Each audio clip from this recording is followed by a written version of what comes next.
दुनिया जगभरी शिवबाराचं नाव गाजली.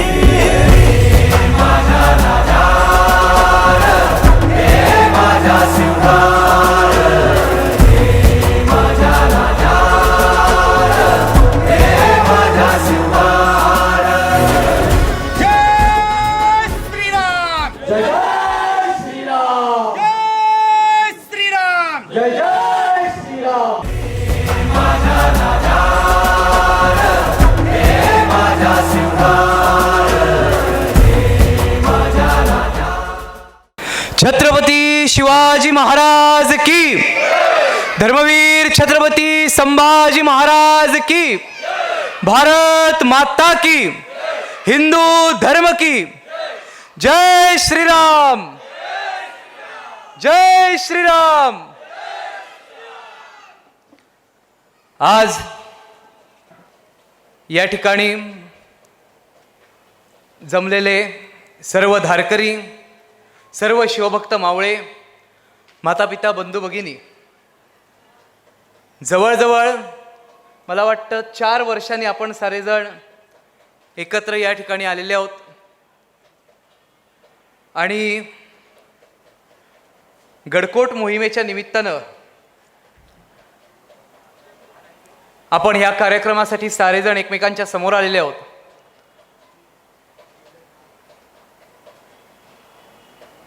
पुण्यश्लोक छत्रपती शिवाजी महाराजांच्या इतिहासाला साक्षी ठेवून महाराष्ट्रातील लाखो तरुणांना निर्व्यसनी बनवून, राष्ट्रभक्त बनवून, तेजपुंज तेजस्वी बनवून, शिवचरित्र त्यांच्या रक्तामध्ये भिनवून शिवशंभू रक्तगटाचं बनवण्याचं काम गेली अनेक वर्ष ज्या एका ऋषितुल्य व्यक्तिमत्वानं या महाराष्ट्रामध्ये केलेलं आहे, त्या पूजनीय भिडे गुरुजींच्या गडकोट मोहिमेच्या संदर्भात जवळ आली आता मोहीम. आपण या ठिकाणी कार्यक्रमाला उपस्थित राहिलेले आहोत. म्हणजे मी कायम म्हणतो, कुणी किती काही टीकाबिका करू दे, कुणी काही किती बडबड करू दे, गुरुजी गुरुजी आहेत.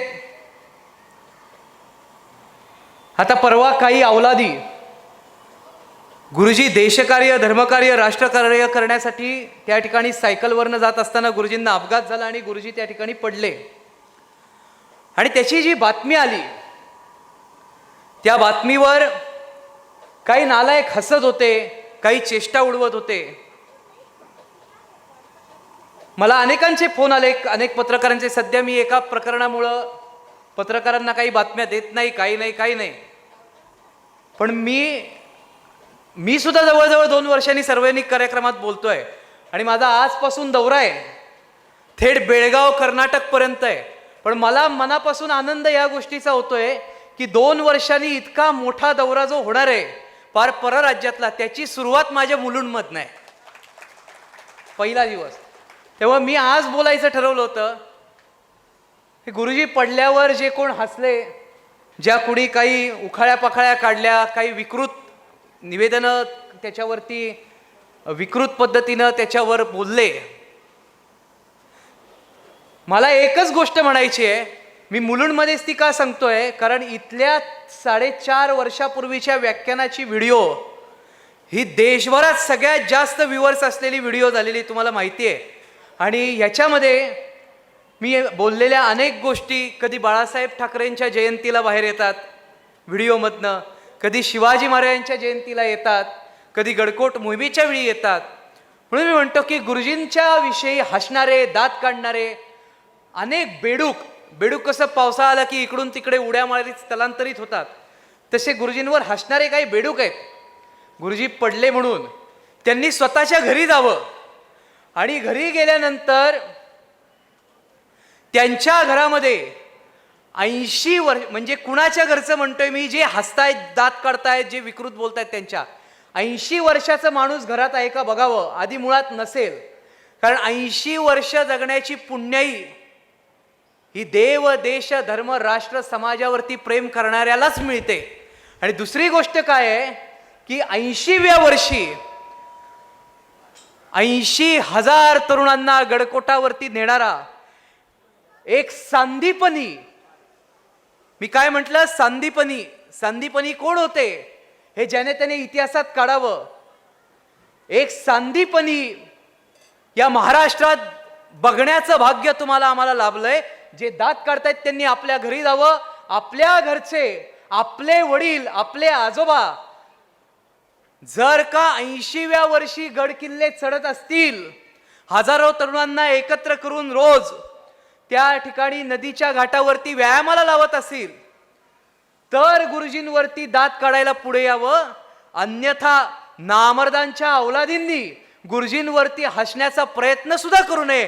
सूर्यावरती थुकलं की ती थुंकी परत स्वतःच्या तोंडावरती पडते.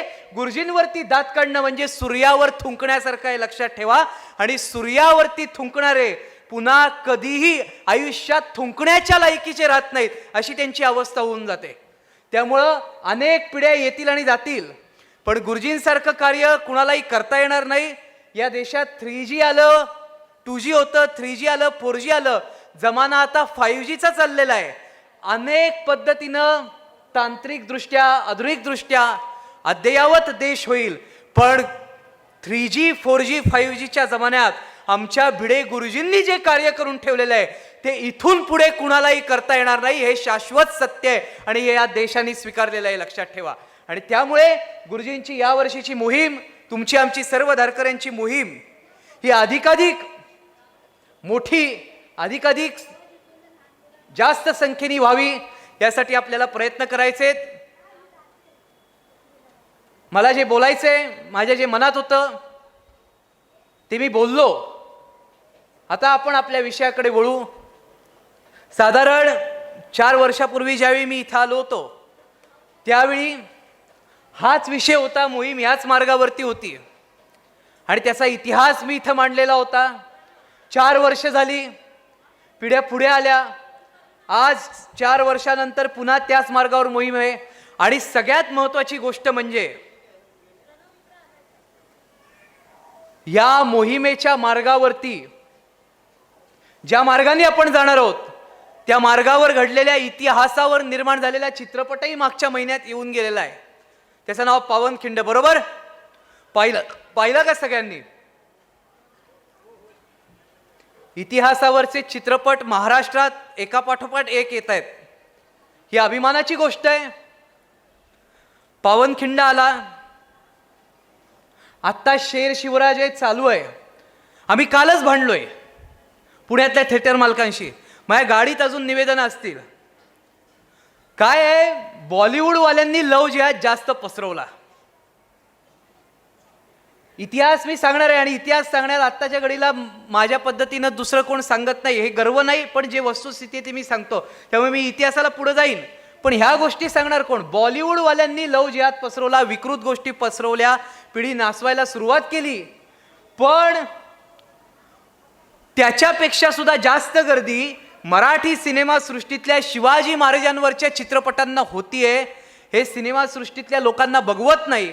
म्हणून मराठी चित्रपटांना जे प्राईम शो दिले जातात, प्राईम शो जे संध्याकाळचे बऱ्याचदा असतात, संध्याकाळचे रात्रीचे, ज्यावेळी कुटुंबासमवेत किंवा अधिक गर्दी खेचतो अशा पद्धतीच्या वेळेतला शो, हा शेर शिवराजीला दिला जात नाहीये. म्हणून काल 2 दिवस झाले महाराष्ट्रामध्ये बोंब चाललेली आहे.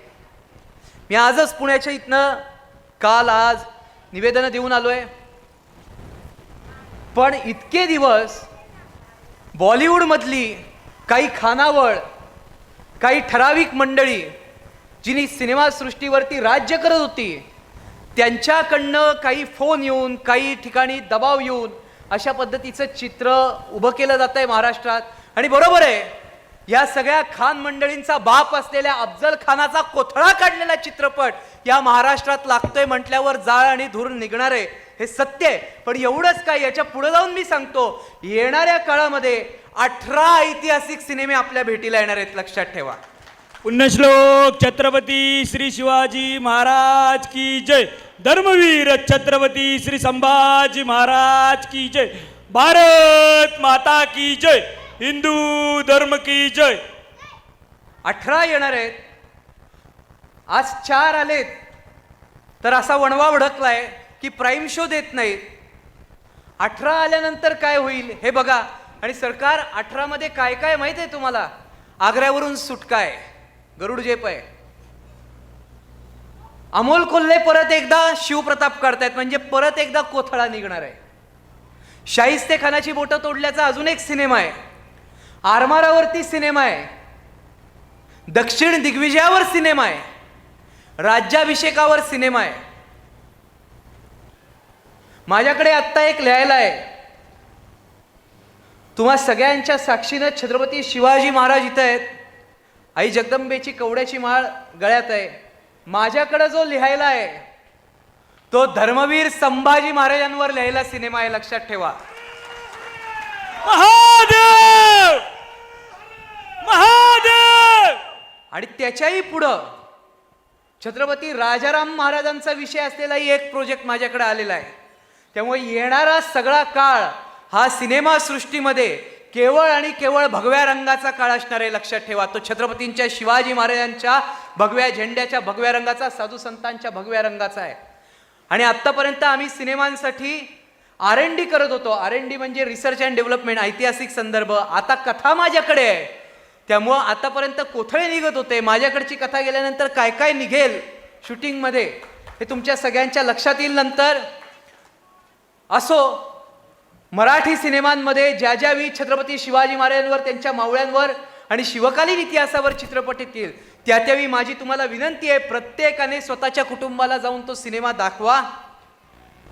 येणारा काळ, मी जरी लेखक असलो, माझी 5 पुस्तकं असली, तरी मी स्वतः स्पष्टपणे सांगतो की येणारा काळ आणि येणारी पिढी ही वाचणारी पिढी नाहीये, ती बघणारी पिढी आहे. ती मोबाईलमध्ये असेल, ती सिनेमागृहामध्ये असेल, किंवा ती टी व्हीवरती असेल, ती OTT प्लॅटफॉर्मवर असेल, चलचित्र बघणारी ती पिढी आहे. आणि त्या पिढीला शिवाजी महाराजांचा इतिहास ज्या माध्यमातून दाखवता येईल त्या माध्यमातून दाखवता आला पाहिजे. म्हणून एक राष्ट्र कर्तव्य आपण म्हणू, राष्ट्र कर्तव्य या भावनेतनं आपण सारेजण शिवाजी महाराजांवरती येणारे ऐतिहासिक सिनेमे आपल्या कुटुंबाला दाखवत जाऊ. असाच एक सिनेमा येऊन गेला, पावनखिंड, आणि त्या पावनखिंडीचा जो मार्ग होता तो आपल्या या वर्षीचा मोहिमेचा मार्ग आहे. छत्रपती शिवाजी महाराजांच्या आयुष्यात अनेक वादळं आली. शिवाजी महाराज म्हणजे कोण?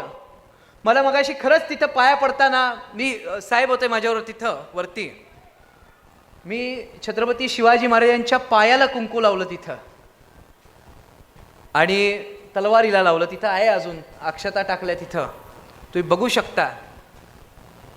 कारण मी स्वतः हाडाचा इतिहास अभ्यासक आहे, मी एकही संदर्भ सोडत नाही, म्हणून तो संदर्भ ठेवला. साहेबांना म्हटलं तुम्ही लावा कपाळाला, मी खाली लावतो.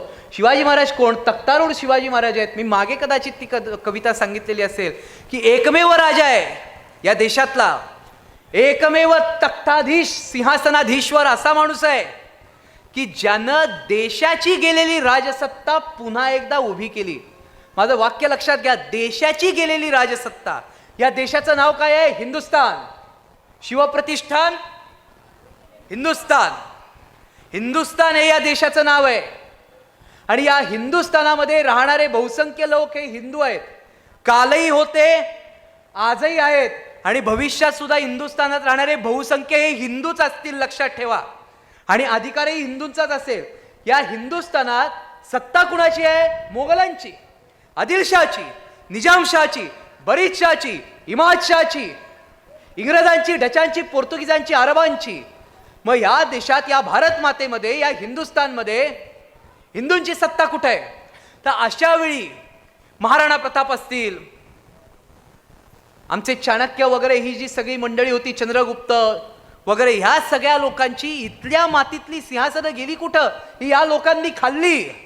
आणि अशा वेळी या देशाची गेलेली राजसत्ता, या देशाचं गेलेलं स्वतःचं स्वर्णिम सिंहासन पुन्हा एकदा उभं करून देणारा एकमेव राजा म्हणजे छत्रपती शिवाजी महाराज आहेत. आज सेतु हिमाचल, प्यार का बंधन खून से जोड़ा जाता है, इस देवभूमि में दानवता का खून निछोड़ा जाता है, इन खेतों में फसल शत्रु के खून से बोई जाती है, और वो तलवार आहेत नाही तर तलवारी खाली, और वो तलवार भवानी है जो दुश्मन के खून से धोई जाती है, दुश्मन के खून से धोई जाती है। विश्व वंदिनी भारत माँ का राज सिंहासन टूटा था, उसे पुनराभिषिक्त करने वाला ये राष्ट्र पुरुष शिवराया था, ये राष्ट्र पुरुष शिवराया था। तुकाराम और समर्थ आए, धर्मराज के मार्ग दिखाए, काशी से गागा बठाए, राज्याभिषेक मुहूर्त लाए, दुर्ग दुर्ग दक्खन के गाए, आज हमारे राजा आए, आज हमारे राजा आए।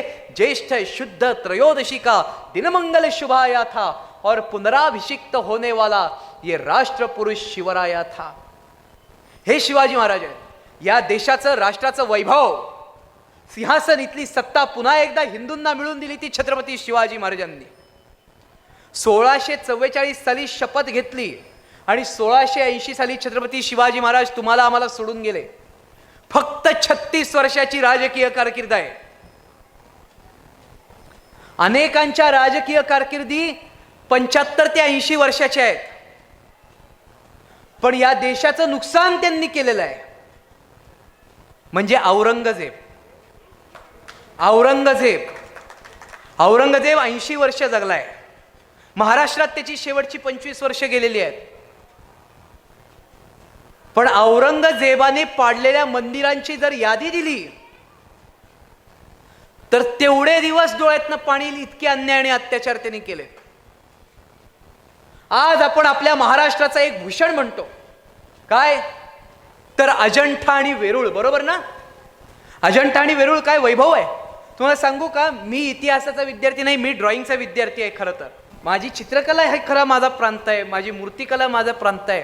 तर ते अजंठा वेरूळचं वैभव जर तुम्ही बघाल, काय ते कैलास लेणं आहे।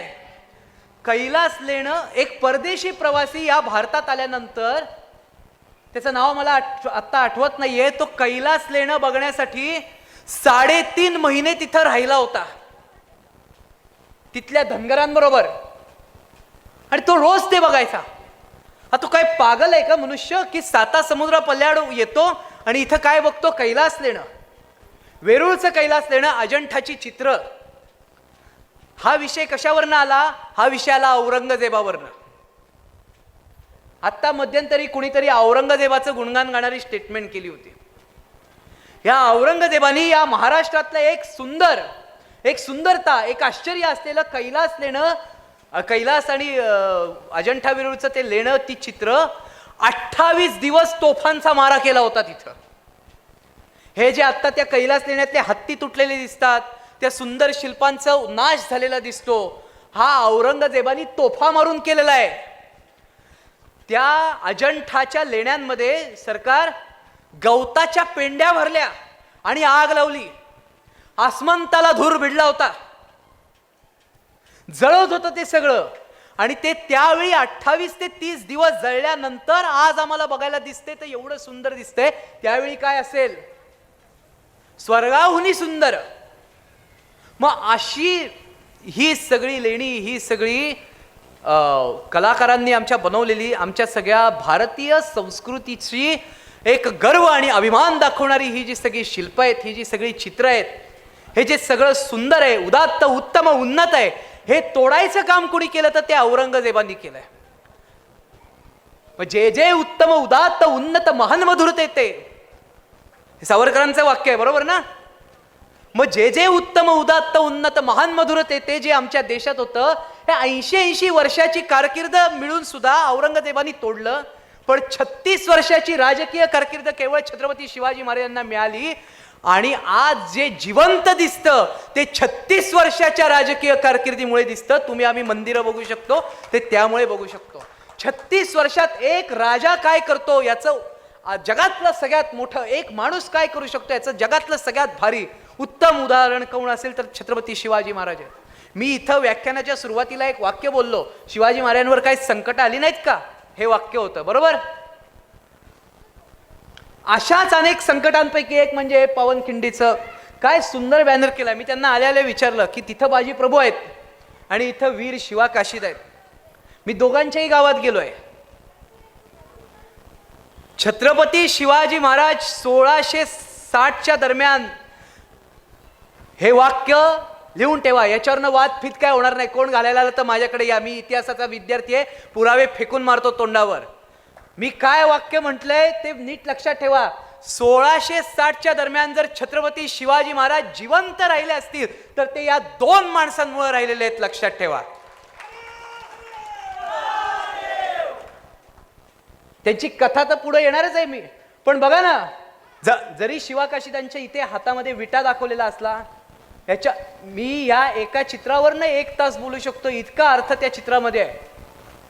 जरी शिवाकाशीदांच्या हातात इथं विटा दाखवलेला असला तरी सुद्धा ज्यावेळी शिवाकाशीद शत्रूच्या समोर गेले, त्यांच्या हातात शस्त्र नव्हतं, त्यांनी लढाई आधी कुठली केलेली नव्हती. एक योद्धा असा आहे ज्यानं 2 हातात 2 तलवारी आणि दांडपट्टे घेऊन इतिहास रचला आणि रक्ताच्या थेंबांनी इतिहास अजरामर झाला. आणि दुसरा माणूस स्वराज्यातलाच आहे, पण तो असा आहे ज्यांनी हातामध्ये तलवारही धरली नाही, पण त्याचाही इतिहास रक्ताच्या थेंबांनी लिहिला गेला आणि अजरामर आहे. स्वराज्याचे हे 2 भाग आहेत. अनेक मावळे असे आहेत ज्यांनी तलवारींनी इतिहास घडवला आणि अनेक मावळे असे आहेत ज्यांनी हातात तलवार न घेता सुद्धा असं योगदान दिलेलं आहे की इतिहास घडलेला आहे. बलिदान आणि योगदान हे या एका बॅनरमध्ये तुम्ही सामावलेला आहात, लक्षात ठेवा. स्वराज्याची पुरी कारकीर्द इथं आहे, या एका चौकोनात. मी आल्याला विचारलं की नाही तुम्हाला, काय विचारलं? बॅनर कोणी केला? हा जो प्रवास आहे ना, ह्या शिवाकाशीदांपासून त्या बाजीप्रभू देशपांड्यांपर्यंत हा मोहिमेचा प्रवास आहे. हा मोहिमेचा सोडाव संपूर्ण स्वराज्याच्या कारकिर्दीचाच प्रवास इथनं एका वेगळ्या वळणाला गेला. 1659ला तुळजाभवानी मातेच्या मूर्तीवरती घाव घालून 32 दाताचा बोकड स्वराज्यामध्ये शिरलेला होता. दिनदार, बुजशिकन, दिनदार, कुप्रशिकन, शिकनंदाई, भूतान, अफजल खान या त्याच्या पदव्या. आणि अफजल खान स्वराज्यात आला. छत्रपती शिवाजी महाराजांची भेट त्यांनी 10 नोव्हेंबर 1659 मार्गशीर्ष शुद्ध सप्तमीच्या दिवशी घेतली. आणि परिणाम काय झाले हे तुम्हाला प्रत्येकाला माहिती आहे. येणाऱ्या प्रत्येक पिढीला परिणाम माहिती आहे. मी कायम सांगतो सचिनराव, मी कायम सांगतो की किती कायदा काही सगळं असू दे, किती सत्ता येतील आणि जातील, काही करतील, अफजल खान वधाच्या चित्रावर बंदी घालणं बरोबर आहे की नाही? आहे ना बंदी का नाहीये? माझ्यावर खटला आहे त्या गोष्टीमुळं. मी 40 फुटाचा बॅनर लावला होता पुण्यामध्ये अफजल खान वधाचा.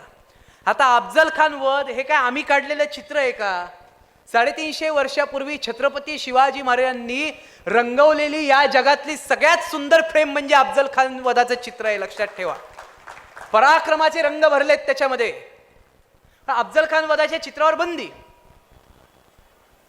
आता मी तुम्हाला, इथं लहान मुलं तिथं आहेत, शाळेत गेलात ना तुम्ही, हो की नाही? गेलात ना?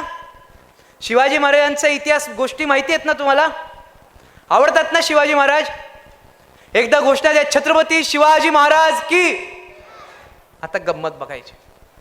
महाराज अफजल खानाला भेटायला गेले की नाही? गेले ना? प्रतापगडावर गेले बरोबर. महाराजांनी अंगारखा घातला, त्याच्या आत काय घातलं होतं? चिलखत. महाराज निघाले, बिछवा लपवला होता आणि हातात काय घेतलं होतं? ऐकला आवाज? मी सांगितलं का? कुठनं आवाज आला? लहान मुलाकडनं. मी काय त्याला आधी भेटलेलो? मग तुम्ही चित्रांवर बंदी घालाल, पोस्टरवर बंदी घालाल, पण आमच्या मुलांच्या हृदयावर कशी बंदी घालणार? महाराष्ट्राची प्रत्येक पिढी हा इतिहास घेऊन जन्माला येते. काळजात असलेलं कसं काढू शकाल? कागदपत्र मिटतील. येणारी प्रत्येक पिढी हे शिकत येते आणि हा इतिहास आहे. तर अफजल खान आला, त्याचा कोथळा बिथळा काढला, त्याला इथंच गाडून टाकला आमच्या प्रतापगडच्या साताऱ्याच्या भूमीमध्ये आणि शिवाजी महाराज पन्हाळ्याला गेले. हा जो मधला काळ आहे ना, प्रतापगड ते पन्हाळा, हा आजच्या काळात तुम्ही आम्ही प्रत्येकाने लक्षात ठेवला पाहिजे.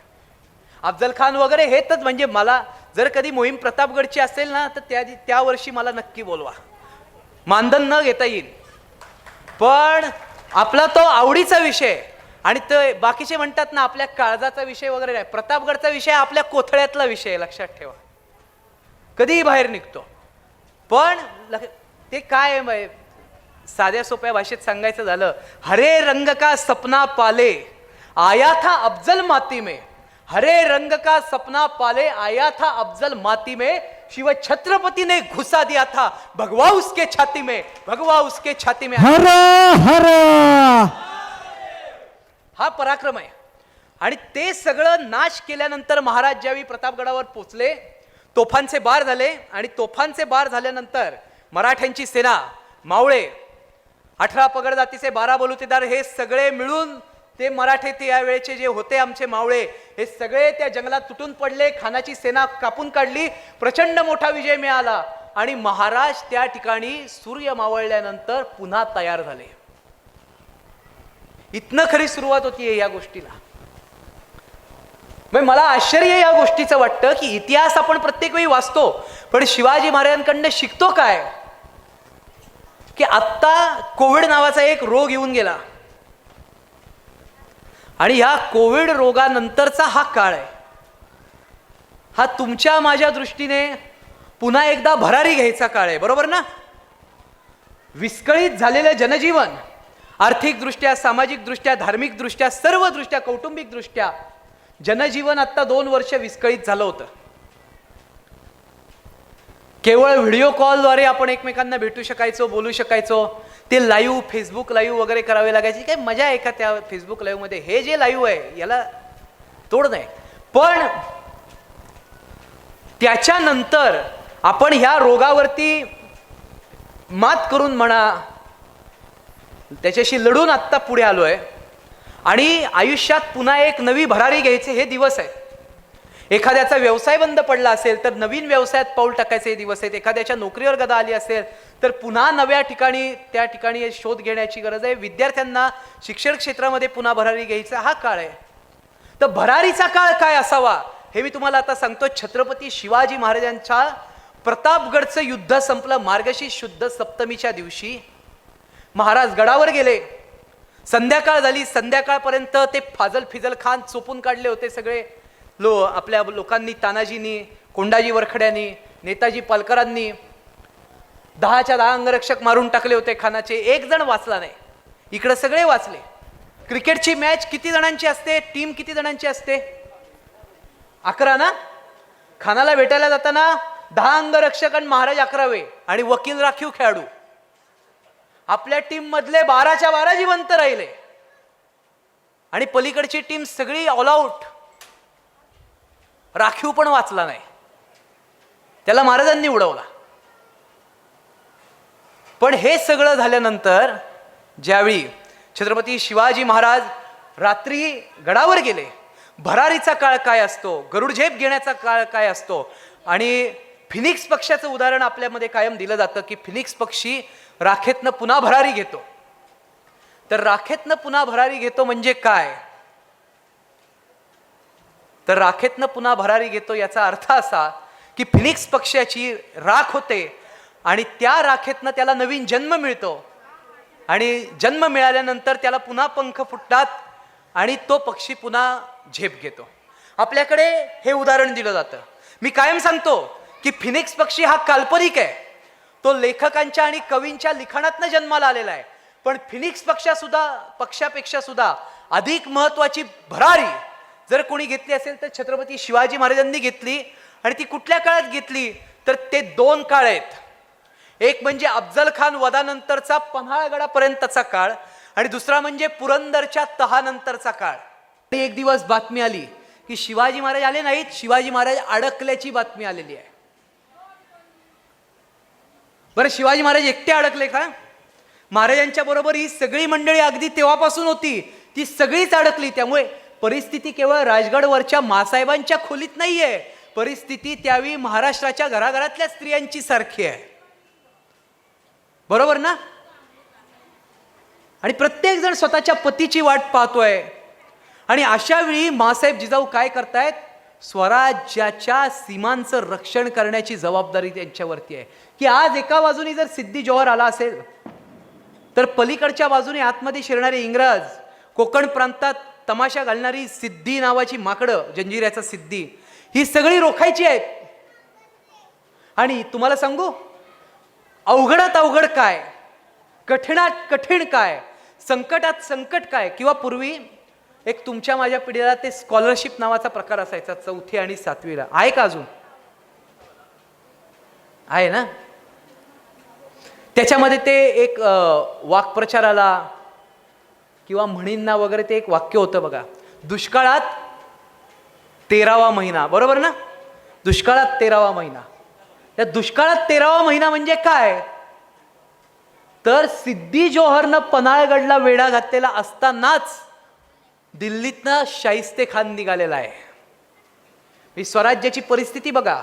मी कायम म्हणतो की अफजल खानाचा वध हा महाराष्ट्राला शौर्य आणि प्रेरणा देणारा जरी कथा असली तरी सुद्धा त्याच्यापेक्षा अवघड परिस्थिती टप्प्याटप्प्याने स्वराज्याची होत गेली. फक्त ते कोथळा वागणक बिगणक याच्यामुळे जे एक वेगळं ग्लॅमर आहे, ते तेज आहे भगव्याचं. पण महाराज अडकले 35,000च्या गर्दीत आणि ह्याच वेळी 3 लाखाची सेना वरनं येते. म्हणजे एकाच वेळी भूकंप आणि सुनामी लाट ही स्वराज्यावरती आलं. खानाची सेना म्हणजे शाहिस्ते खानाची 3 लाखाचं वादळ वरनं येत आहे, या बातम्या येऊन थडकलेल्या आहेत. आणि अशावी 35,000च्या गराड्यामध्ये छत्रपती शिवाजी महाराज पन्हाळगडावरती अडकलेले आहेत. आणि मासाहेब जिजाऊंनी, तुम्ही महिलांनी लक्षात घ्या, तुमच्यावरनं हा सगळा विषय आला. मासाहेब जिजाऊंनी अशावी स्वराज्याच्या सीमांचं रक्षण करण्याची जी जबाबदारी घेतली ती किती गंभीर त्यांनी त्या ठिकाणी स्वराज्य चालवलं, किती गांभीर्यानं चालवलं. एक तर इतिहासात उल्लेख असा आहे की ज्यावेळी सिद्धी जोहरचा वेढा फुटत नव्हता त्यावेळी स्वतः मासाहेब जिजाऊ कमरेला तलवार लावून राजगड उतरत होत्या पन्हाळगडावरती हल्ला करण्यासाठी. मराठ्यांच्या स्त्रियांचं शौर्य आहे ते यात आहे की ज्यावेळी संकट येतं त्यावेळी घरचा करता करविता धनी असो नसो हातातल्या बांगड्यांचा आवाज होऊ न देता त्या मागे सारून ते जे मनगट आहे ते मनगट, मन आणि मेंदू घट्ट करून प्रत्येक वेळी मराठ्यांची स्त्री संकटावर तुटून पडते. पार झाशीच्या राणीपर्यंतचं उदाहरण आणि आदर्श समोर आहे. फार सुंदर वाक्य आहे. पुरुष काय पण स्त्रियाही लढल्या. मी कायम सांगतो हे वाक्य. परंपरा ही आमची, तुला काय ठाऊक ती लढली विरांगना झाशीची.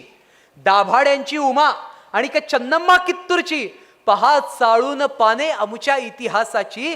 काळाच्या जबड्यात घालून हात मोजितो दात, ही तर जात मराठी आमची. मासाहेब जिजाऊंनी हे शिकवले. मी आत्ता एक वाक्य बोललो की मागच्या वेळी पन्हाळगड ते विशाळगड प्रसंग सांगितला होता. आता त्या प्रसंगातले आशय तुम्हाला सांगतो. यावर्षी या पन्हाळगड ते विशाळगडच्या या सगळ्या गोष्टीमध्ये तुम्ही स्त्रिया किती खंबीरात आणि भक्कमात मनाने आणि ह्या भक्कमपणाची आणि या खंबीरपणाची, या जिद्दीची, या हिमतीची कथा ही पार मासाहेब जिजाऊंपर्यंत गेलेली आहे. मासाहेब जिजाऊ निघाले होत्या पण नेताजी पालकरनी त्यांना थांबवलं. नेताजी गेला, हल्ला केला, पण नेताजीचा हल्ला यशस्वी झाला नाही. महाराज होते इकडे पन्हाळगडावर. महाराज म्हटले काही करायचं आणि निघायचं, पण जास्त वेळ थांबून चालणार नाहीये. याच्यामध्ये आगाऊपणा केला इंग्रजांनी. इंग्रजांनी तोफा पाठवल्या. इंग्रज ही पहिल्यापासून या देशाला घातक असलेली जमात आहे, लक्षात ठेवा. मी आत्ता 19 फेब्रुवारीला माझा एक लेख दिला होता फेसबुकला, आहे बघा, लोकमत पेपरला तो होता. आणि त्या पेपरच्या ह्याला छत्रपती शिवाजी महाराजांनी इंग्रजांविरुद्ध जे वाक्य वापरलं होतं, ऑथेंटिक वाक्य, ते मी दिलं होतं. किती पैलू आहेत या सगळ्या बाजी प्रभूंपासून शिवा काशीदांपर्यंत हा जो प्रवास आहे या मोहिमेचा, याच्यात किती काय काय आशय आणि किती गाभा आहे, किती पैलू आहेत, किती स्वराज्याचे एक एक एक एक कथा आहेत त्या बघा. इंग्रज हे पहिल्यापासून या देशाला घातक आहे ते शिवाजी महाराजांनी ओळखले तेव्हा. मी त्या इतिहासात दिलं होतं, त्या लेखात दिलं होतं ते वाक्य की छत्रपती शिवाजी महाराजांनी इंग्रजांच्या बाबतीत 1660च्या दरम्यान एक वाक्य वापरलंय. ते वाक्य काय आहे? हे टोपीकर इंग्रज, बहुत चालाक जमात, यांना भूमीची माया फार. भूमीची म्हणजे जमिनीची. तलवारीचे टोकावर नाचवावे ऐसी यांची लायकी, बरे तरी सावध असा. हे शिवाजी महाराज त्या काळात बोललेले आहेत. हे महाराजांना कळलं कधी? ज्यावेळी 35,000ची सेना पन्हाळगडला वेढा लावून बसलीये आणि त्यांनी केलेल्या तोफांचा मारा गडावर येऊन पोचत नाहीये आणि अचानक एक दिवस गडाच्या तटबंदीच्या दिशेने तोफा आल्या सरकार आणि धाड धाड आवाज झाला. वरनं बघितलं तर लांब पल्ल्याच्या मारा करणाऱ्या तोफा तिथं उभ्या होत्या आणि इंग्रजांनी एक खुजली किंवा रहमानी किडा म्हणतो ना आपण, तो रहमानी किडा म्हणजे स्वतःचा युनियन जॅक हा त्या तोफांना लावून त्या ठिकाणी तोफा पाठवलेल्या होत्या. म्हणजे इंग्रजांनी स्वतःचं अस्तित्व दाखवलं. या देशाचा राजा संकटात सापडल्यानंतर त्याला चारी बाजूनी कसं घेरलं जाऊ शकतं याचं उत्तम उदाहरण म्हणजे ही पन्हाळगडची लढाई आहे. महाराज ह्याच्यातनं शिकले. या वेड्यातनं शिकण्यासारख्या अनेक कथा आहेत, या प्रवासातनं शिकण्यासारख्या अनेक कथा आहेत. स्वतः महाराज शिकलेत. बरोबर ह्याच्यानंतर 2 वर्षांनी महाराजांनी हे वाक्य वापरले, यांस भूमीची माया फार, तलवारीचे टोकावर नाचवावे ऐसी यांची लायकी. मी त्या लेखाचा संदर्भ दिलाय. म्हणून मला कायम आश्चर्य वाटतं. पूजनीय भिडे गुरुजी एकदा एका व्याख्यानात म्हटले होते की प्रत्येकाच्या घरामध्ये शिवराज्याभिषेकाचं चित्र असतं आणि त्या शिवराज्याभिषेकाच्या चित्रामध्ये ते 2 इंग्रज टोपीकर महाराजांच्या समोर मुजरा करतायत असं ते चित्र आहे. पण आपल्या प्रत्येकाला लाज वाटली पाहिजे. 1674 साली या दोघांनी मुजरा केला आणि 1818 त्यांनी पुरा हिंदुस्तान गिळला. मग जी लोक आमच्या राजाला मुजरा करत होती त्यांची नोकरी करण्याची वेळ आपल्यावर का आली? हे वाक्य आहे गुरुजींचं. मी जवळजवळ 8वीत का 7वीत होतो त्यावेळी. याचं कारण काय? याचा अर्थ फार तुम्ही बघा, या वाक्यात शिरा. या टोपीकर इंग्रजांना जेवढं छत्रपती शिवाजी महाराजांनी ओळखलं तेवढं जगात दुसऱ्या कुणी ओळखलं नाही.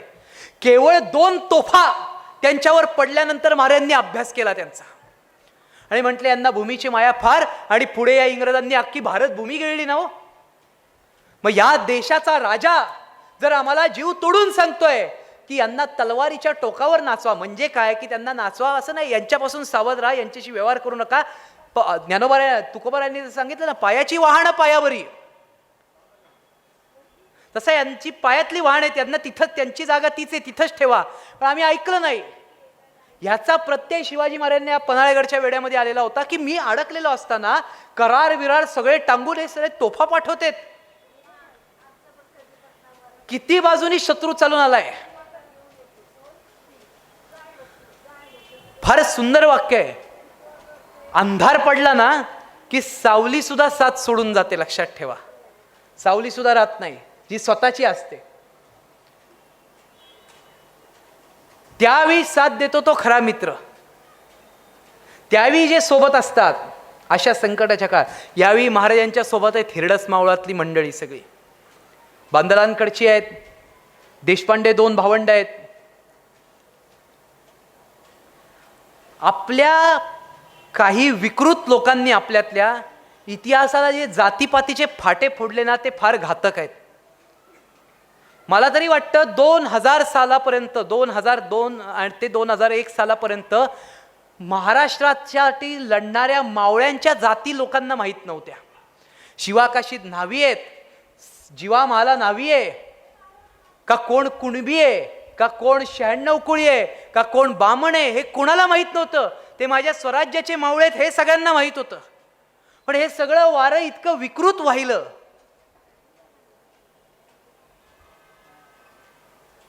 आणि ह्या सगळ्याचा परिणाम म्हणून की काही काही आडनावं पण घेत नाहीत हो.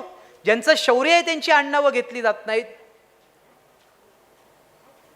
हे फार भयंकर आहे. मी कायम सांगतो, स्वराज्यासाठी 18 पगड जातींनी, 12 बलुतेदार लोकांनी, सर्वांनी, मराठ्यांपासून त्या ठिकाणी मातंगांपर्यंत, म्हणजे ह्या त्यावेळेच्या जातींची नावं सांगतोय मी, ब्राह्मणांपासून कुंभारांपर्यंत, तांबटांपासून भोयांपर्यंत, साळ्यांपासून कोष्ट्यांपर्यंत, न्हाव्यांपासून त्या ठिकाणी शिंप्यांपर्यंत, सोनारांपासून लोहारांपर्यंत, घिसाड्यांपासून काथोट्यांपर्यंत सगळ्यांनी योगदानं बलिदानं दिली आहेत. बरोबर ना?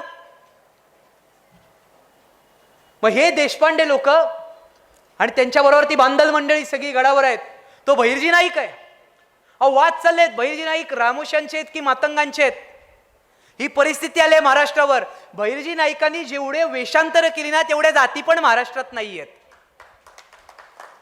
ते बघा ना, चूक आहे का हे? ते बघा की बहिर्जी नाईकाचा इतिहास, अहो इतिहासातच सापडत नाही तो कुठं गेला होता, कुणाबरोबर गेला होता. हे खरं यश आहे. LIB डिपार्टमेंट असतं ना पोलिसांचं, गुप्त वार्ता विभाग वगैरे, SB वाले, स्पेशल ब्रँच वाले कपडे बदलतात, हळू छोटेसे हँडिकॅप कॅमेरे घेऊन येतात, फिरवतात, कोण कोण आहे बघून जातात, काय करतात, पण तरी त्यांना चोर सापडत नाही आजच्या काळात. पण बहिर्जी नाईक 350 वर्षापूर्वी एवढी वेषांतर करून फिरले, पण इतिहासाला सुद्धा आज सांगता येत नाही की तो काय वेश घालून गेलाय. याला म्हणतात रॉ डिपार्टमेंट. हे 350 वर्षापूर्वी छत्रपती शिवाजी महाराजांकडे ऍक्टिव्ह होतं. आपल्या गुप्तहेर खात्याला नजरबाजांचं खातं म्हणायचे. काय म्हणायचे? नजरबाजांचं खातं. आणि या नजरबाज खात्याचे प्रमुख बहिर्जी नाईक होते. बहिर्जी होता गडावर आणि त्यांनी ठरवलं की या वेड्यातनं वाट काढून निघायचं. मग ते पांढरपाणी मार्गे वगैरे ते सगळं, घोडे उड्डाणाचा माळ वगैरे ते सगळं, हे सगळं जे जागा आहेत ना, या तुम्हाला मोहिमेत गेल्यावर बघायला मिळणार आहेत. म्हणून मोहिमेला जायचं. मी सांगितलेला इथला प्रत्येक प्रसंग तुम्हाला त्या मोहिमेत चालताना प्रत्येक दगड दिसल्यावर आठवेल, लक्षात ठेवा, कारण तो प्रवास तसा आहे. आणि बहिर्जी खाली आला. आषाढाचे दिवस होते. आषाढात पाऊस सह्याद्रीत कसला असतो, तुफान. यांच्याकडे त्या महाबळेश्वरला तर शाळांना सुट्टी असते. महाराष्ट्रात माहिती आहे तुम्हाला, तो जो भाग आहे ना, हा सगळा महाबळेश्वर, वाई किंवा पन्हाळगडचा वगैरे, पाऊस इतका असतो. आपल्याला मे महिन्यात शाळांना सुट्टी असते, त्यांच्या मे महिन्यात शाळा असतात आणि पावसाळ्यात जूनमध्ये सुट्टी असते. मी त्या शाळांवर व्याख्यानाला गेलोय. उडत्या पक्ष्याच्या पंखावरती शेवाळ धरावा असा पाऊस आषाढातला. आणि अशा परिस्थितीत पन्हाळगडच्या दऱ्याखोऱ्या ओलांडून ती सगळी नजरबाज मंडळी खाली गेली. बरं, खाली काय त्यांच्या स्वागतासाठी लिंबू सरबत वगैरे घेऊन मोगल थांबले होते का आदिलशाची फौज थांबली होती? ते नाही का मॅरेथॉन असल्यावर चौकामध्ये ग्लुकोजन घेऊन थांबतात स्वागत करायला. अहो ते भाले तलवारी काढून वेडा घालून थांबलेत. आणि हे स्वतःच्या जीवावर उदार होऊन त्या वेड्यातनं चाललेत मार्ग शोधत. एक जरी माणूस सापडला असताना, एक जरी, तरी शिवाजी महाराजांची सगळी योजना बर्बाद झाली असती. एका बाजूने आमचे नजरबाज शोधतायत की मार्ग कुठनं चांगला आहे, की जिथे छावणीची संख्या कमी आहे, जिथले सैनिक बेसावध आहेत आणि जिथे पाणी वाहतंय किंवा भूभागाच्या दृष्टीनं जो मार्ग अवघड आहे जिथं छावणी टाकायला, असा मार्ग शोधतायत. आणि दुसऱ्या बाजूने शिवाजी महाराज खलिते पाठवतात. स्ट्रॅटेजी मी सांगतो ना, शिवाजी महाराजांच्या 90% लढाया ह्या समोरच्या शत्रूचं मानसिक खच्चीकरण करून त्याच्या मानसशास्त्राचा विचार करून केलेल्या लढाया आहेत. अफजल खानाला भुलवला, घाबरवला आणि आणला. इथं सिद्दी जोहरला त्यांनी हवेत ठेवला. महाराज पत्रव्यवहार करतायत सिद्दी जोहर बरोबर की आम्ही तुम्हाला 2 दिवसात भेटायला येतो, पाऊस थांबला की येतो. सिद्दी जोहर आनंदला आहे की जे अफजल खानाला जमलं नाही ते मला जमलं. शिवाजी स्वतःहून शरण आला. आता तो आला छावणीत की त्याच्यावर बोलणी करायची आणि त्याला घेऊन जायचं. हे काय एवढं सोपं आहे का काय? त्याला बेसावत ठेवण्याच्या योजना चालू असतानाच जर एखादा हेर सापडला असता तर हे सगळं बर्बाद झालं असतं, लक्षात ठेवा. चित्रपटात आपण बघतो, कथेमध्ये ऐकतो, पुस्तकात वाचतो, त्यावेळी याची दाहकता जाणवत नाही. पण तुम्ही फक्त एक विचार करून बघा की आज इथं सिद्दी जोहर पत्र वाचतोय की शिवाजी राजा उद्या आपल्याला भेटायला येणार आहे. मस्त हुक्का बिक्का त्यावेळी त्याची गुडगुडी बिडगुडी त्यावेळेचं सगळं चालू होतं, एकदम आदिलशाही थाट सगळा. आणि अशात जर एखादा हेर सापडला तर त्याचे विचारचक्र उलटी फिरायला सुरुवात होते की शिवाजी एका बाजूने हे म्हणतोय, दुसऱ्या बाजूने त्याचे हेर सापडतायत, मग करायचं काय? तर वेडा आणखी आवळा. पण हे झालं नाही. आमच्या नजरबाज लोकांनी, आमच्या गुप्तहेर खात्याच्या सगळ्या लोकांनी खबरदारी घेतली आणि वाट शोधून काढली. ती वाट घोडखिंडीच्या मार्गाने जाणारी वाट होती विशाळगडापर्यंत. मध्ये ते पांढरपाणी लागतं, घोडे उड्डाणाचा माळ लागतो, मसईचं पठार आहे तिथं मध्ये. बरं, ही वाट काही साधी सुधी आहे का? घनदाट जंगलातनं वाट आहे, मध्ये पठार आहे, घोडे उड्डाणाचा माळ आहे. मी त्या वाटेचं वर्णन करायला लागलो तर माझी 15 मिनिटं जातील. आणि ती वाट जर अनुभवायची असेल कागदावर लिहून मोबाईलमध्ये मार्क करून भौगोलिक दृष्ट्या, तर मोहिमेला जा. मोहिमेत ती सगळी वाट बघायला मिळते. आणि कशी बघायला मिळते? शेजारी कोण असे हौशे नवशे गवशे ट्रेकर्स फ्रिकर्स नसतात, किंवा विकेंडला जाणारे ते नाही का, विकेंड साजरा करायला लोणावळ्या खंडाळ्यात उतरणारी जी मंडळी आहेत, असले कोणी नसतात. मोहिमेत गेल्यावर वाट बघताना शेजारी कोण असतं? 21व्या शतकातले तानाजी बाजी येसाजी हे धारकऱ्यांच्या रूपानं तिथं थांबलेले असतात. लक्षात ठेवा. त्यांच्याबरोबर चालायचं असतं, या मावळ्यांबरोबर चालायचं असतं, गुरुजींबरोबर चालायचं असतं. गुरुजींच्या मुखातून येणारा अमृताचा एक एक कण त्यांच्या वाणीतला, मी मगाशी संदीपनी म्हटलो आहे, हा ऐकत ती वाट चालायची असते.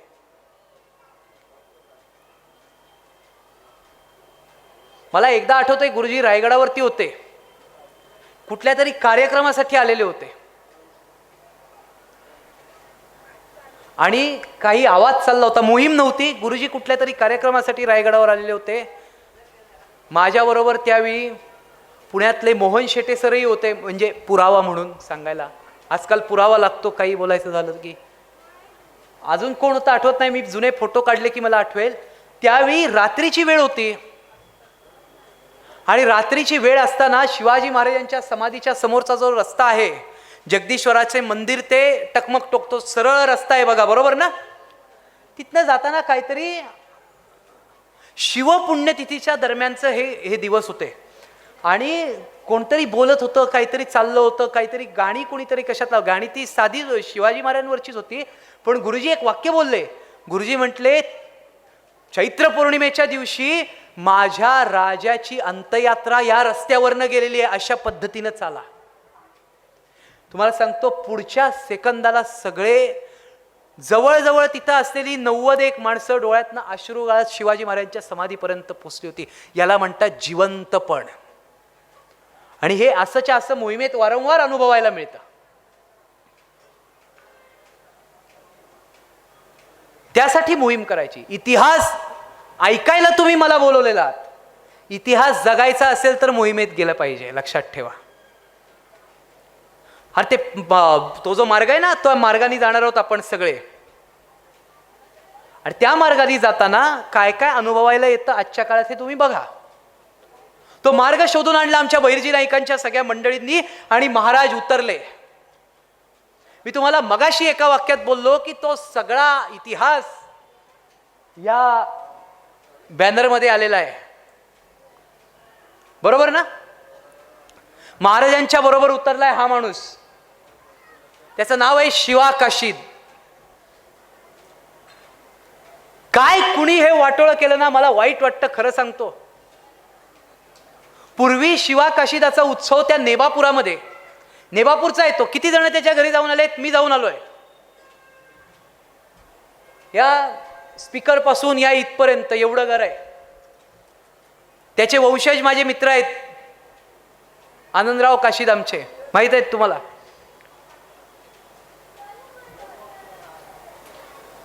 कुणी हे केलं महाराष्ट्रात ना या इतिहासाच्या बाबतीत, म्हणजे समुद्र मंथनातनं अमृताचा कलश निघाला होता, बरोबर, आणि विषाचाही निघाला होता. विषाचा पचवला महादेवानी आणि अमृत कुणी घेतलं? ते असो काही असो, ते पुराण काळातल्या गोष्टी. मी आज मी कीर्तनासाठी नाही आलेलो, पण ते जाऊ दे. पण आपल्याकडे काय आहे, शिवाजी महाराजांचा इतिहास हा अमृताचा कलश आहे, पण तो बाजूलाच ठेवला आणि जातीपातीचं विष नावाचा विषाचा कलश हा प्रत्येकाला वाटायला सुरुवात केली. इतके वर्ष महाराष्ट्र शिवा काशीदांची पुण्यतिथी हा स्वराज्याचा मावळा म्हणून करत होता. आता शिवा काशीदांचा समाज त्या ठिकाणी वेगवेगळ्या ठिकाणी ती करतो. आमच्या इकडे जीवामालाची जयंती 2 साजऱ्या चालू झाल्या. ज्याला सगळे येत होते तिथे आता विशिष्ट लोक जातात. हे सत्य आहे. हे तुम्ही नाकारणार आहात का? हे आलं कुठनं? काय मला काय सूचना आहे का? नाही ना. हे आलं कुठून? ते मी त्या शिवा काशीदांच्या नेवापूरच्या घरात गेलेलो आहे. मी पाहिलंय, मला रडू आलं त्या दिवशी. माझ्या आयुष्यातलं मी पहिलं पुस्तक हिंदवी स्वराज्याचे शिलेदार, त्याची पहिली कथा शिवा काशीदांवर, तिथं पुस्तक आहे ते विक्रीला, तुम्ही बघा. ज्या माणसाने एवढं मोठं बलिदान केलं, त्याचं घर त्याचं वाडा कुणी जात नाही, येत नाही, काही नाही तिथं. ज्यानं योगदान दिलंय, ज्यानं बलिदान दिलेलं आहे. खरं तर ही अशी घरं, शिवा काशीदांची घरं असतील, हिरडस मावळातली बांदलांचे वाडे असतील, भुतोंड्यांचं कंकांचं घर असेल, आमच्या भोसरे गावातला, साताऱ्याच्या भोसरे गावातला प्रतापराव गुजरांचा वाडा असेल, हंबीररावांचं तळबीडची समाधी असेल, ही महाराष्ट्राची धारातीर्थ आहेत. लक्षात ठेवा, ही जिवंत म्युझियम आहेत, ही मंदिर आहेत. ही मंदिरं जर त्यावेळी निर्माण झाली नसती तर आजची कुठलीच टाळ मृदुंग ऐकू येणारी मंदिरं राहिली नसती. भिडे गुरुजी कायम सांगतात, हिंदूंची 14 ज्योतिर्लिंग आहेत, 12 ज्योतिर्लिंग शंकराची, आणि 13वं असेल ते रायगड, आणि 14वं वडू. कारण ती उरलेली 2 ज्योतिर्लिंग जर झाली नसती तर हिंदू हिंदू म्हणून जगला नसता. 12 ज्योतिर्लिंग ही नष्ट झाली असती. हे गुरुजींचं वाक्य आहे.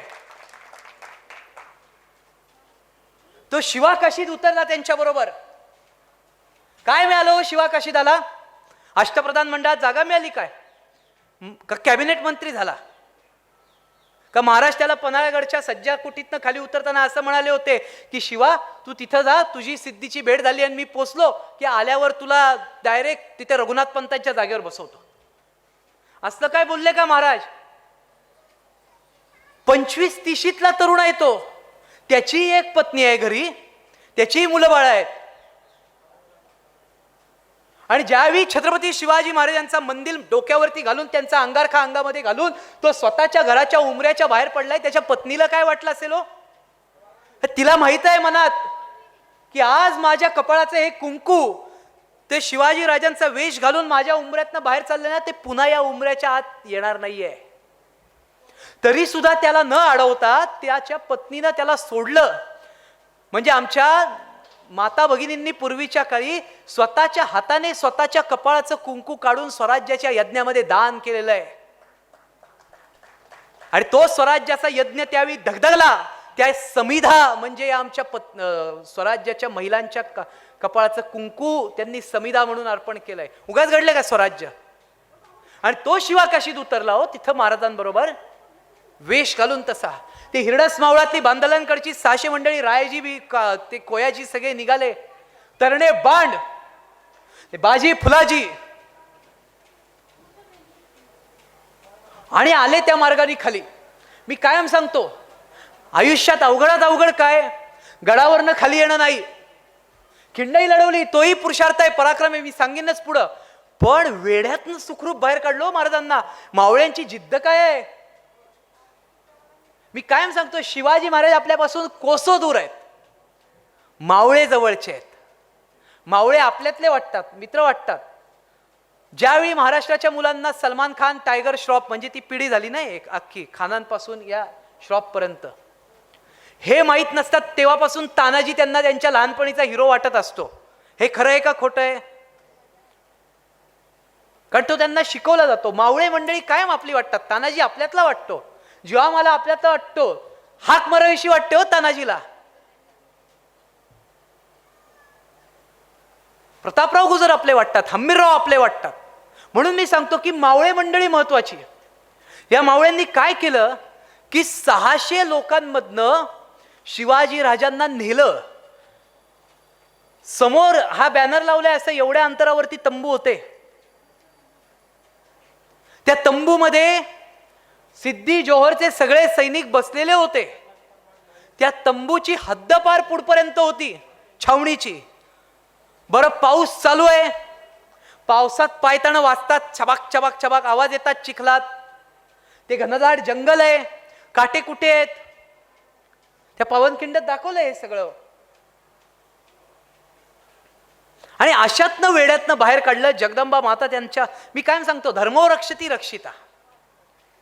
जो देशाचं, धर्माचं, राष्ट्राचं रक्षण करतो त्याच्या मागे कायम देव उभा राहतो. तुम्ही लक्षात घ्या दादा, 35,000चा वेढा होता, बरोबर ना? मी मागच्या वेळी हे वाक्य बोललो की नाही मला आठवत नाही, बोललोही असेल. त्याच्यानंतर 1,500 व्याख्यानं झाली आहेत महाराष्ट्रात. पण तेव्हा बोललो की नाही माहित नसेल, पण हे वाक्य स्टेटस होईल पुन्हा. 35,000चा वेढा म्हणजे 70,000 डोळे, 70,000 हात आणि 70,000 पाय, पण एकाही डोळ्याला माझा शिवाजी राजा दिसू शकला नाही. हे मावळ्यांचं शौर्य आहे. 70,000 डोळ्यांच्या पहाऱ्यातनं बाहेर काढलं, 70,000 हातांमधनं बाहेर काढलं आणि 70,000 पावलांपैकी एकाला सुद्धा शिवाजी महाराजांच्या पाठी जावं लागलं नाही किंवा त्यांचा पाठलाग करता आला नाही त्या वेढ्यात. हे मावळ्यांचं शौर्य, हे मावळ्यांचं योगदान आहे. आणि महाराज पुढे गेले आणि मग ज्यावेळी शत्रू मागे आला ते शिवाकाशीदांना पकडून नेलं. हा सगळा वेळेचा खेळ आहे, लक्षात ठेवा. आयुष्यात इज्जत आणि वेळ गेले की पुन्हा येत नाही. शत्रूचा वेळ घालवायचा. आणि मग शिवाकाशीदांना पकडून नेण्यासाठी जो वेळ लागला, त्यांना छावणीत उभं केल्यानंतर एक वेळ लागला, आणि पुन्हा तो शिवाजी राजा नाहीये हे कळल्यावर शिवाजी राजांचा पाठलाग करण्यासाठी एक वेळ लागला. हा जो शत्रूचा वेळ वाया गेला ना, ह्या वेळेमध्ये शिवाजी महाराज पावनखिंडीपर्यंत जाऊन पोचलेले आहेत. महाराज लढतायत हे केवळ शौर्य धैर्य याच्यावर नाही, बुद्धी अभ्यास. माझा बाप देऊतला म्हणजे माझे तुकाराम महाराज कायम काय म्हटलेले आहेत, असाध्य ते साध्य करिता सायास कारण अभ्यास तुका म्हणे. महाराजांनी अभ्यास केला ना, की शिवाकाशीत जर का तिथे उभा केला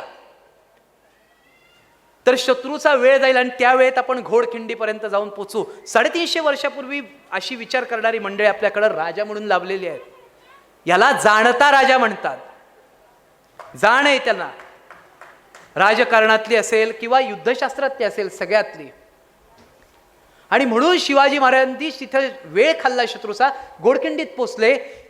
सिद्धी जोहरच्या समोर या माणसाने जे बलिदान केलं ना, त्या बलिदानाला इतिहासामध्ये दुसरं अवर्णनीय आहे, त्याला शब्द नाहीत.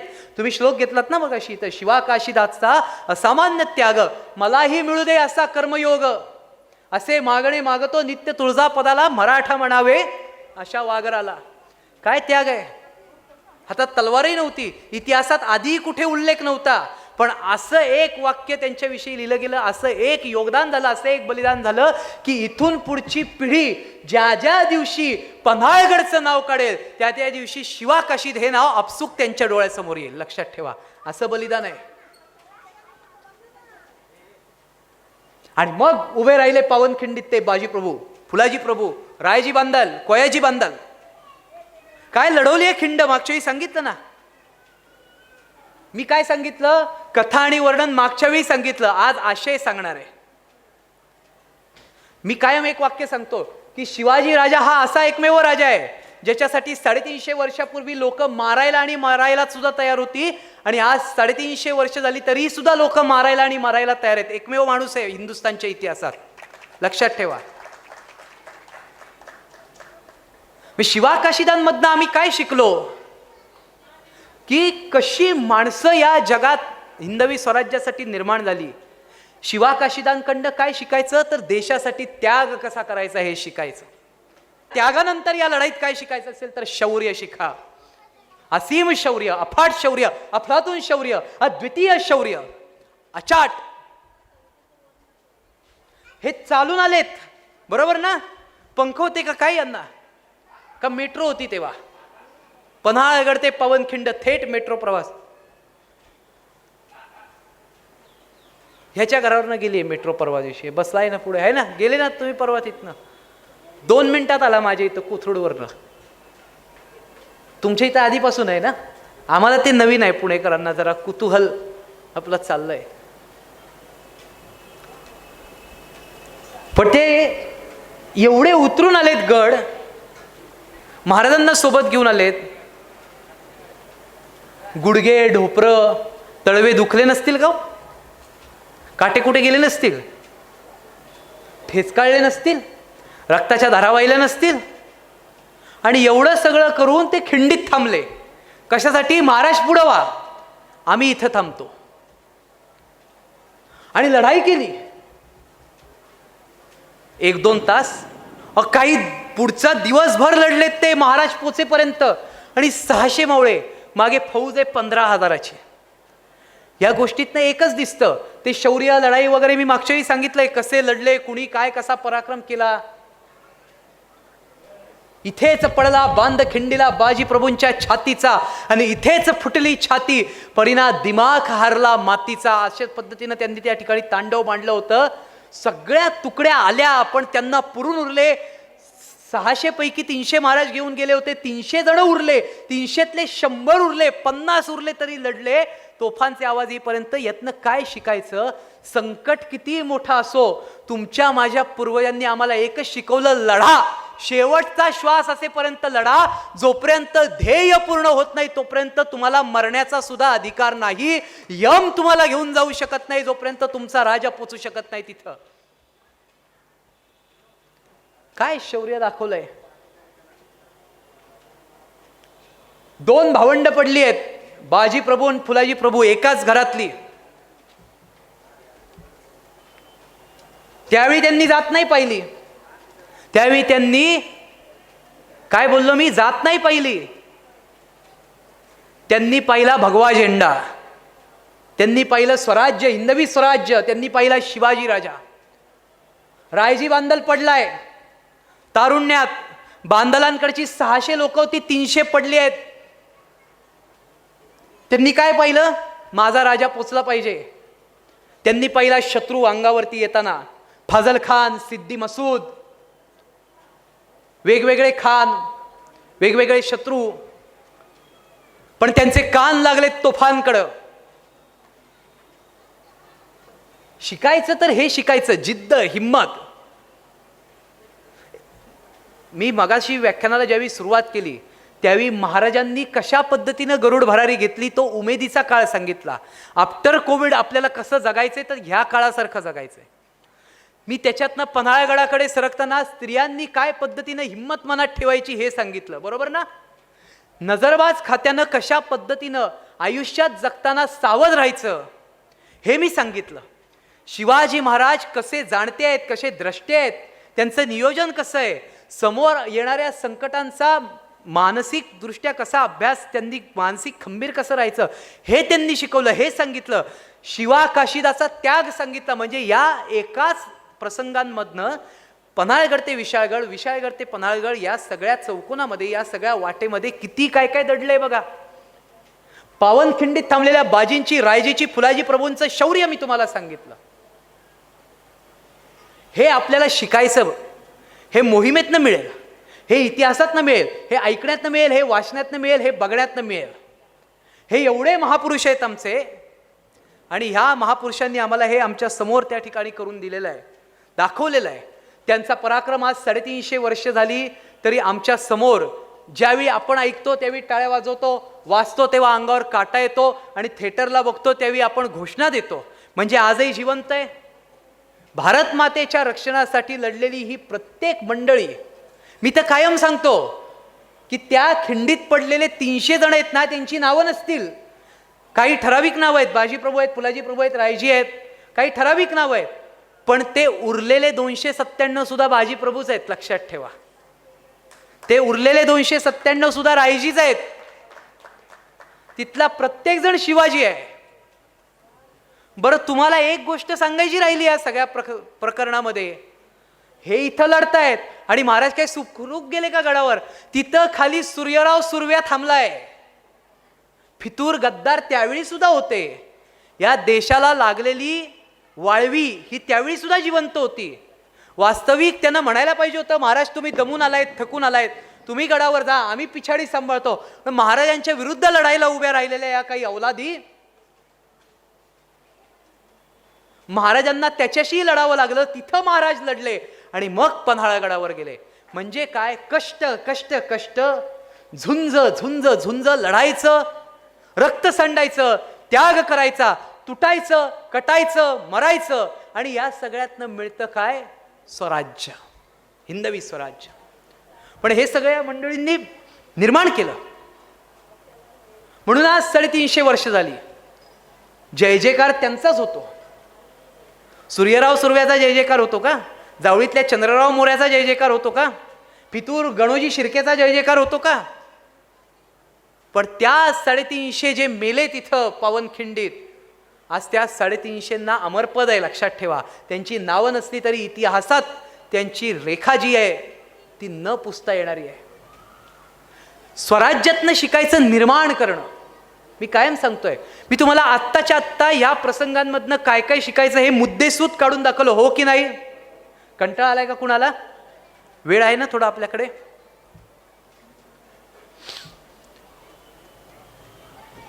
काय काय शिकायचं हे सांगितलं. हिंदवी स्वराज्य या शब्दातनं काय शिकायचं असेल, छत्रपती शिवाजी महाराजांकडनं काय शिकायचं असेल तर निर्माण करणं शिका.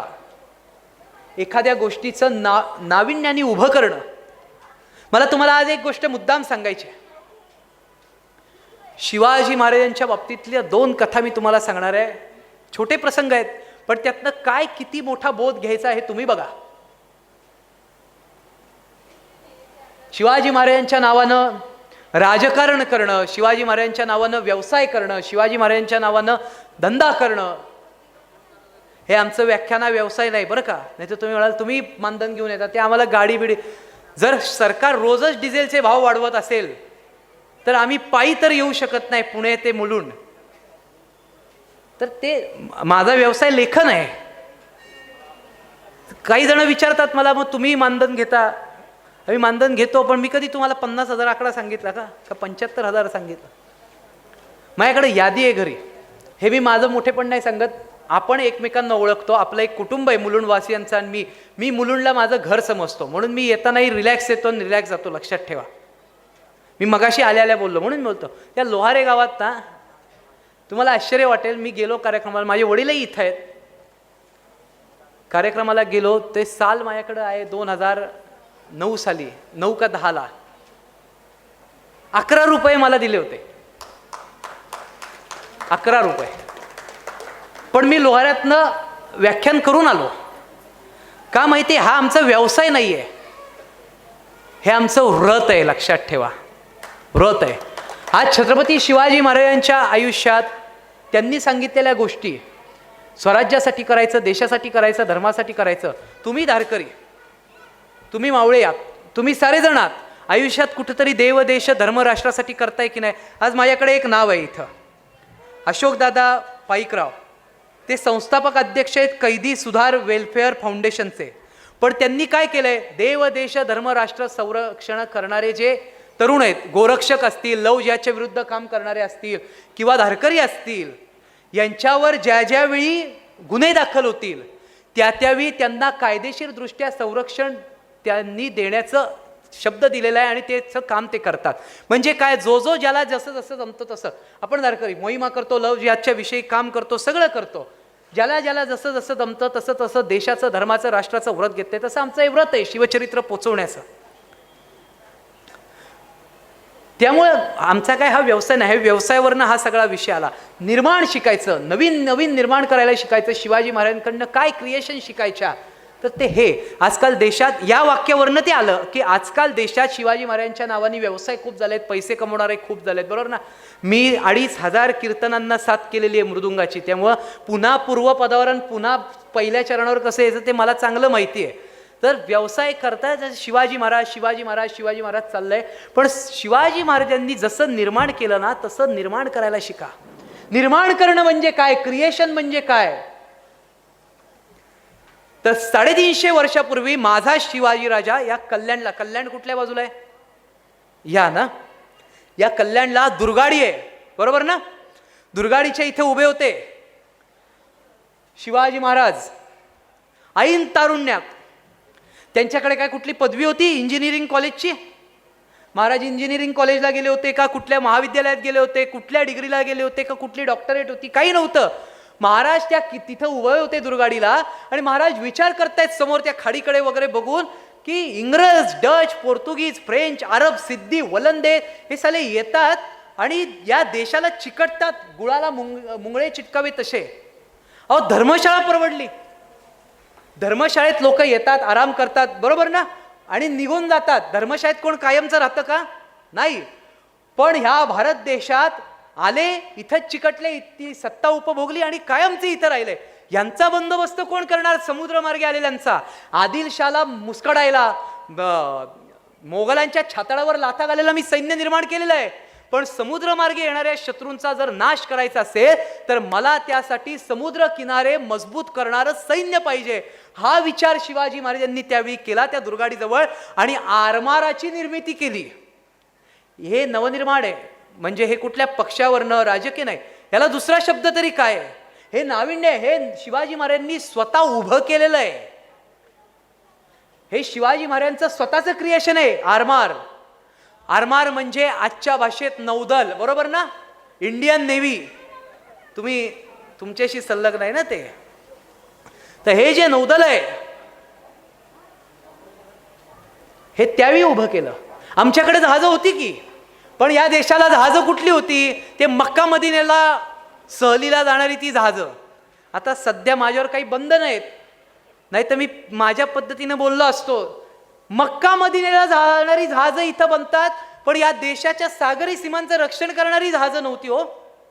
ही परिस्थिती आहे, वस्तुस्थिती आहे. तुम्ही सौरभ कर्डेचं तोंड बंद कराल, पण इतिहासात ते दाखवलंय. ते कागद कसे बंद कराल, ते कागद कसे मिटवाल?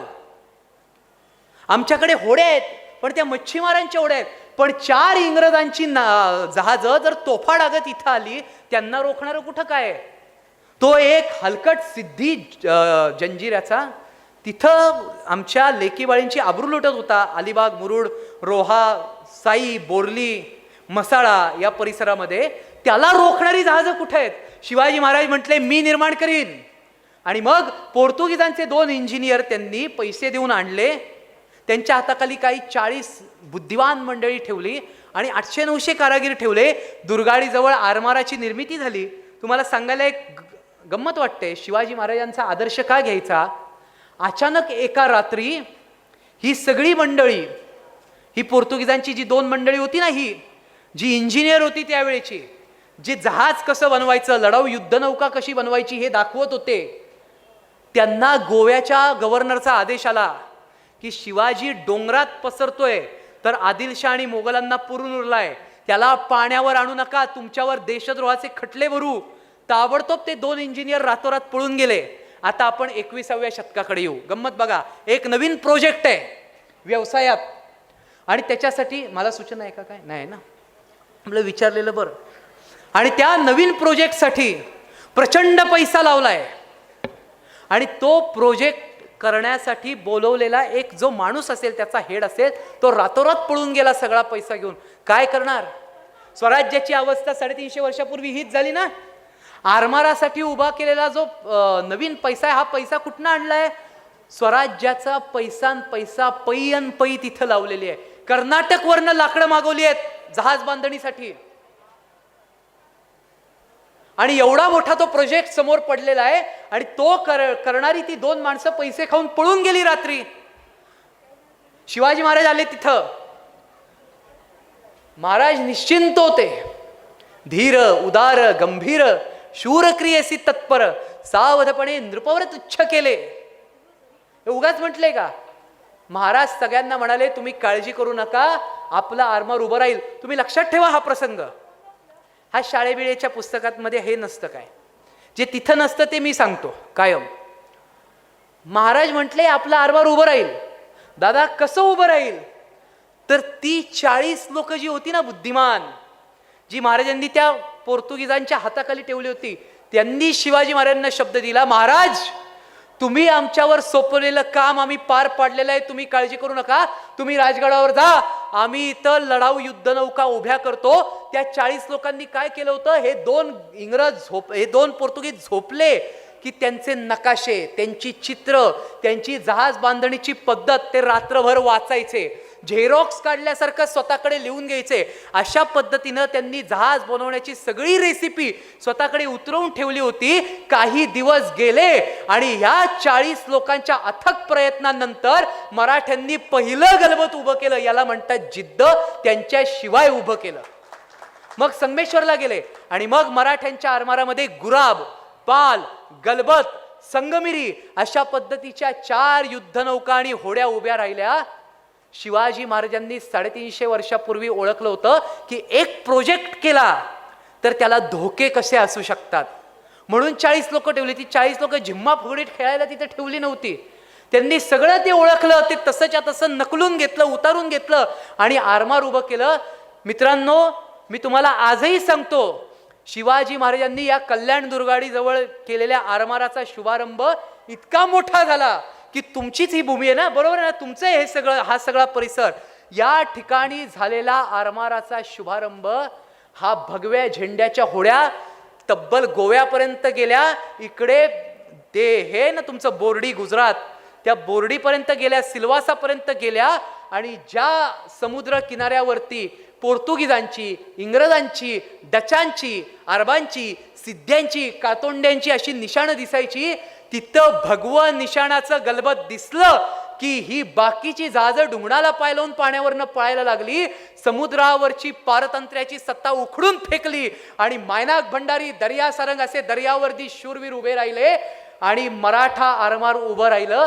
त्याचं वर्णन करायचं झालं तर 2 तास जातील, पण एका वाक्यात तुम्हाला सांगायचं, नवनिर्माण म्हणजे काय, क्रिएशन म्हणजे काय आणि महाराजांनी उभं केलेलं हे नाविन्य म्हणजे काय. आज भाषण संपलं. आण्या नेट चालू आहे ना, गुगल काढ, तुम्हाला गंमत दाखवतो. महाराजांनी केलेला पराक्रम काय आहे त्या गुगलला टाक. Father of Indian navy, father of Indian navy टाक. माईक आहे ना खाली, द्यावर त्याच्याकडे. 350 वर्षानंतर काय राहिलं. तुका म्हणे एका मरणाची मरे, उत्तमची उरे कीर्ती मागे. फादर ऑफ इंडियन नेव्हीचं उत्तर काय आलंय सांग. छत्रपती शिवाजी महाराज. हे काय मी लिहिलं? मी काय गुगलचा मालक आहे का? तुम्ही आम्ही आहोत. जग सांगतंय हे. भारतीय आरमाराचा जनक बाप म्हणजे छत्रपती शिवाजी महाराज आहेत. म्हणून मी कायम सांगतो की काय जर नवीन करायचं असेल ना तर ते शिवाजी महाराजांसारखं करा, ते छत्रपतींप्रमाणे करायला शिका. एक नवीन प्रोजेक्ट, व्यवसाय जर आपण उभारला असेल, व्यवसायाच्या बाबतीत असेल शिवाजी महाराजांचा आदर्श ठेवा आरमाराचा. नोकरीच्या बाबतीत असेल तर मावळ्यांनी नोकरी कशी केली त्याचा आदर्श ठेवा. मावळ्यांनी नोकरी केली ना, पण ती स्वराज्याची केली, स्वाभिमानाची केली आणि जिथं केली तिथं इमानदारीत केली, एकही पैसा न खाता केली. मला खरं तर आज, म्हणजे मी सचिनराव तुम्हाला बोललो नव्हतो, दौऱ्याची सुरुवात आहे बोललो ना, मला आज मध्य प्रदेशला जबलपूरला कार्यक्रम होता आजच्या दिवशी. आणि ते म्हटले आमच्या इथपर्यंत तुम्ही रेल्वेने या, नागपूरवरनं आम्ही तुमची विमानाची सोय करतो आणि तुम्हाला 70,000 रुपये देतो, पैसे सोडून द्या, पण आमच्याकडचं आजचं एक व्याख्यान करा. मी म्हटलं नाही, मला माझ्या मुलुंडच्या आमच्या लोकांनी बोलवलंय, मला माझ्या मावळ्यांनी बोलवलंय, ते जबलपूर वगैरे नंतर करता येईल, पहिलं मला माझ्या मोहिमेच्या व्याख्यानासाठी गेलं पाहिजे. लक्षात ठेवा, आईसाहेबांची कवड्याची माळ गळ्यात, ते खोटं बोलणार नाही. त्यामुळे नोकरी करायची तर ती तानाजी, बाजीप्रभू, मुरारबाजी, येसाजी यांनी केली तशी करायची, आदर्श तो ठेवायचा. आणि आता कोरोना काळ आहे ना, हा कोरोना काळ जो आहे ह्याच्यात तर पुन्हा उभं राहायचं तर पुरंदरचा तह हे लॉकडाऊन होतं. लक्षात ठेवा, पुरंदरच्या तहाची कधीतरी अटी आणि कलम वाचा. मी आत्ता सांगणार नाही कारण मला आता माझी वेळ संपत आलेली आहे, पण तुम्हाला एक मी पिन सोडून देतो, गुगल बघा, तेवढ्याच्या तरी निदान इतिहास वाचून होईल. पुरंदरच्या तहाची कलम वाचायची. एखाद्याला सापडली नाहीत तर मला फोन करा, माझा व्हॉट्सअप नंबर आहे, माझा फोन नंबर तुमच्याकडे आहे, फेसबुकला मी आहे आणि ॲक्टिव्ह असतो. असं नाही की मला PA आहेत, आपण आपलं करतो सगळं. स्वराज्य छोटा असावं पण आपलं असावं, लक्षात ठेवा. महाराजांकडनं हे शिकायचं. हिंदवी स्वराज्य त्यावेळी छोटं होतं, हद्द कुठपर्यंत होती, गोदावरीपासून आमच्या खाली महाडच्या सावित्रीपर्यंत, पण ती एक दिवस सिंधू तीराला नेऊन भिडवली आमच्या मावळ्यांनी. लक्षात ठेवा, पार आटकेपार गेली. स्वराज्य छोटा असलं तरी जिद्द मोठी असावी लागते, हिंमत उरात असावी लागते, अंगात रग धग ताकद असावी लागते, तर ते वाढतं. आणि म्हणून ते स्थळा पुरंदरच्या तहाच्या अटी वाचा, शिवाजी महाराजांना घातलेल्या त्या अटी वाचल्याना 4-4 दिवस झोप उडेल. एकच सांगतो, एक अट त्यातली, महाराजांनी मोगलांचा सरदार म्हणून नांदायचं आणि मोगलांचा जो दक्षिणेचा सुभेदार असेल त्या सुभेदाराच्या ऑर्डरप्रमाणे छत्रपती शिवाजी महाराजांनी लढाया करायच्या. कोण कुठला लल्लू पंजू दक्षिणेत आलेला त्यांचा जागीरदार सरदार, आणि त्याचं शिवाजी महाराजांनी ऐकायचं. हे महाराजांनी पाळलंय 1.5-2 वर्ष. कारण तह आहे, बेडी आहे पुरंदरच्या तहाची पायात, राजकारणासाठी आहे. स्वराज्याच्या रयतेच्या हितासाठी हे पाळावं लागलंय स्वाभिमानी शिवाजी महाराजांना. आणि त्याच्यानंतर ज्यावेळी हे लॉकडाऊन उठलं, पुरंदरच्या तहानंतर भरारी गेली, माझ्या तानाजीरावांनी सिंहगड जिंकला. जेवढे किल्ले गेले तेवढे सगळे पुन्हा जिंकले, पुरंदरच्या तहाच्या बेड्यात तोडून फेकून दिल्या. आणि ज्येष्ठ शुद्ध त्रयोदशी शालिवाहन शके 1592 6 जून 1674 या पुरंदरच्या बेड्याचा बदला, पुरंदरच्या तहाच्या आणि औरंगजेबाने केलेल्या अपमानाचा बदला म्हणून 32 मण सोन्याच्या सुवर्ण सिंहाचा पाय दिल्लीच्या छाताडावर ठेवला छत्रपती शिवाजी महाराजांनी. हे अशी भरारी घेतलेली आहे. म्हणून मी म्हटलं ते लॉकडाऊन होतं, त्या लॉकडाऊनमधनं शिवाजी महाराज उठले. पन्हाळगडचा वेढा हे लॉकडाऊन होतं. आपल्याला असं जगायचंय. देव, देश, धर्म, राष्ट्र, समाज याच्यावर अनेक आघात येत आहेत. सीमेच्या बाहेरून येणारे आघात रोखायला आमचे सैनिक आहेत, पण सीमेच्या आतले आघात, देश विघातक विचार करणारी माणसं हे पहिले शत्रू संपवायचे. धर्माच्या विरोध विचार करणारी विकृत मंडळी, संस्कृतीच्या विरोधात बोलणारी. आत्ता सध्याचं युग हे कुस्तीचं युग नाहीये, पूर्वीसारखं झुंजायचं युग नाही, पण सोशल वॉर. ह्या सोशल वॉरनी अनेक गोष्टी घडलेल्या आहेत. गैरसमज, समज. या देशातला भीमा कोरेगाव सारखा एक अत्यंत संवेदनशील दंगा ह्या सोशल मीडियामुळे घडलेला आहे. आणि हे काही मी नाही सांगत, हे पोलिसांनी सांगितलंय. त्यामुळे माझ्यावर कोणी ऑब्जेक्शन घेऊ नका, पोलिसांवर घ्या. पोलिसांनी सांगितलंय हे सोशल मीडियामुळे घडलं म्हणून. पण सोशल मीडिया कसा आणला? आणि याच सोशल मीडियाच्या माध्यमातून हिंदू धर्माच्या विरोधात, छत्रपती शिवाजी महाराजांच्या विरोधात काहीतरी विकृत लिखाण करायचं आणि येणाऱ्या नवीन पिढीची विचाराची दिशाभूल करायची आणि त्यांना देव, देश, धर्म, राष्ट्रापासून परावृत्त करायचं. छत्रपती शिवाजी महाराज कशा पद्धतीनं सर्व धर्म समभाव पाळणारे होते वगैरे शिकवायचे. सर्व धर्म समभाव वगैरे मान्य आहे आम्हाला, आणि तो याच देशांनी कायम पाळलाय, बाकी कुठल्या देशांनी पाळलेला नाही. याच देशात आजपर्यंत हजारो जाती, वेगवेगळे शेकडो धर्म एकत्र आणलेले आहेत. हिंदू धर्माने कधीही कुणावरती आक्रमण केलेलं नाही. हिंदू धर्मावर अनेक आक्रमण आलेल्याची उदाहरणं आहेत. आपल्या देशातल्या राहणाऱ्या लोकांनी कधीही परदेशात जाऊन तिथल्या धर्मियांची चर्च, तिथल्या धर्मियांच्या मशिदी, तिथल्या धर्मियांचे कुठलेही प्रार्थनास्थळ पाडून तिथं मंदिर बांधल्याचे उदाहरण जगाच्या इतिहासात कुठंच नाहीये. पण आपल्याकडची हजारो मंदिरं पडले. अत्यंत सहनशील, सहिष्णू, शांतताप्रिय कुठला समाज असेल तर तो आपला आहे. आणि पण त्याला कसं तरी बदनाम करायचं असं सोशल मीडियाच्या माध्यमातून चाललंय. याला योग्य पद्धतीने अभ्यासाने उत्तरं देता आली पाहिजेत. धर्माचं रक्षण करायचं तर आजकाल त्या पद्धतीनं तुम्ही तशी पावलं टाका. आपले धारकरी बंधू आहेत, आपले मावळे आहेत सगळे, या सगळ्यांना विचारून त्या पद्धतीच्या काही पोस्ट आल्या तर त्या पोस्टला कसं उत्तर द्यायचं हे ठरवा. विनाकारण विकृत पोस्ट फॉरवर्ड न करता त्याची शहनिशा करायला शिका, तर समाज व्यवस्थित राहील, तर धर्म, राष्ट्र, समाज, संस्कृती एकत्र नांदेल. छत्रपती शिवाजी महाराजांनी धर्माचं ज्या पद्धतीनं रक्षण केलं त्याचं उदाहरण शेवट देतो आणि मी या ठिकाणी आपली रजा घेतो. महाराज गोव्याला गेले होते आणि त्या गोव्याला गोव्याच्या इथं नाही, ते आसपास अलीकडे पलीकडे होते. त्या गोव्याला सप्तकोटेश्वराचं मंदिर आहे. मी जिथे जिथे व्याख्यान असतो तिथे तिथे हे उदाहरण सांगतो. महाराजांनी धर्मरक्षण केल्याची अनेक जहाल उदाहरणं माझ्याकडे लिहिलेली आहेत, पण आपल्या दुर्दैवानं आपल्या देशात ती सांगितली तर काही कलम माझ्यावर लागतात, त्यामुळे मी ती सांगत नाही. पण जे घडलंय तो इतिहास आहे, त्यामुळे हे सॉफ्ट उदाहरण आहे, हे छान आहे, दिलं जातं, याच्यावर कुठला वाद निर्माण होत नाही. मी रायगडावर राज्याभिषेकाला कायम हे उदाहरण देतो. सप्तकोटेश्वर नावाचं मंदिर आहे. ते सप्तकोटेश्वर मंदिर दादा पोर्तुगीजांनी पाडलं होतं. बरं, हे सप्तकोटेश्वर मंदिर काय आज बांधलं का? नाही. ह्याचा उल्लेख महाभारतात आहे. जरासंध नावाचा एक राक्षस होता, त्या जरासंधाला भीमानी चिरला आणि त्याचं एक धड इकडे एक तिकडे फेकून दिलं. राक्षस फाडणं आणि चिरणं या देशाच्या संस्कृतीत आणि रक्तात आहे, लक्षात ठेवा. भीमापासून सगळ्यांनी मारले. आणि त्या जरासंधाला मारायला जाताना भगवान श्रीकृष्णानं आणि भीमानं का अर्जुनानं तिथं त्या सप्तकोटेश्वराच्या मंदिरामध्ये पूजा केली होती. इतकं जुनं ते उल्लेख असलेलं मंदिर. त्या गोमांतकामध्ये हे पोर्तुगीज माकडं आली आणि त्यांनी ते मंदिर पाडलं. आतली पंचधातूची शंकराची पिंड उपटली आणि शेतात फेकून दिली. येणाऱ्या जाणाऱ्या लोकांचा पाय त्या शंकराच्या पिंडीवरती पडायला लागला. पुन्हा काही वर्ष गेली आणि याच नालायकांनी ते पूर्वी कोकणामध्ये विहिरी असायच्या आहेत अजून ते आहेत, त्या विहिरीला ना असं लाकडाचा ओंडका असायचा, त्याच्यावर पाय देऊन पाणी काढायचे बघा, पायाचा भार त्या लाकडाच्या ओंडक्या, त्या विहिरीवरती लावलं. ते शंकराचं शिवलिंग त्या विहिरीवर लावलं. ज्याला कुणाला पाणी काढायचंय त्याला त्या शिवलिंगावरती पाय देऊन पाणी काढता आलं पाहिजे, अशा पद्धतीनं ते त्या ठिकाणी टाकलं. आणि मग काय झालं, इतका अपमान तो आमच्या राजांचा झाला. काय कविभूषण वगैरे घ्या असं आहे, तेच आहे ना, आपल्याला कळतं लगेच. घेतो इतका अपमान आमच्या छत्रपती शिवाजी महाराजांच्या राज्यात चालू असताना त्या महादेवाचा चाललेला होता. बरं, ते महादेव आहेत, देवादिदेव.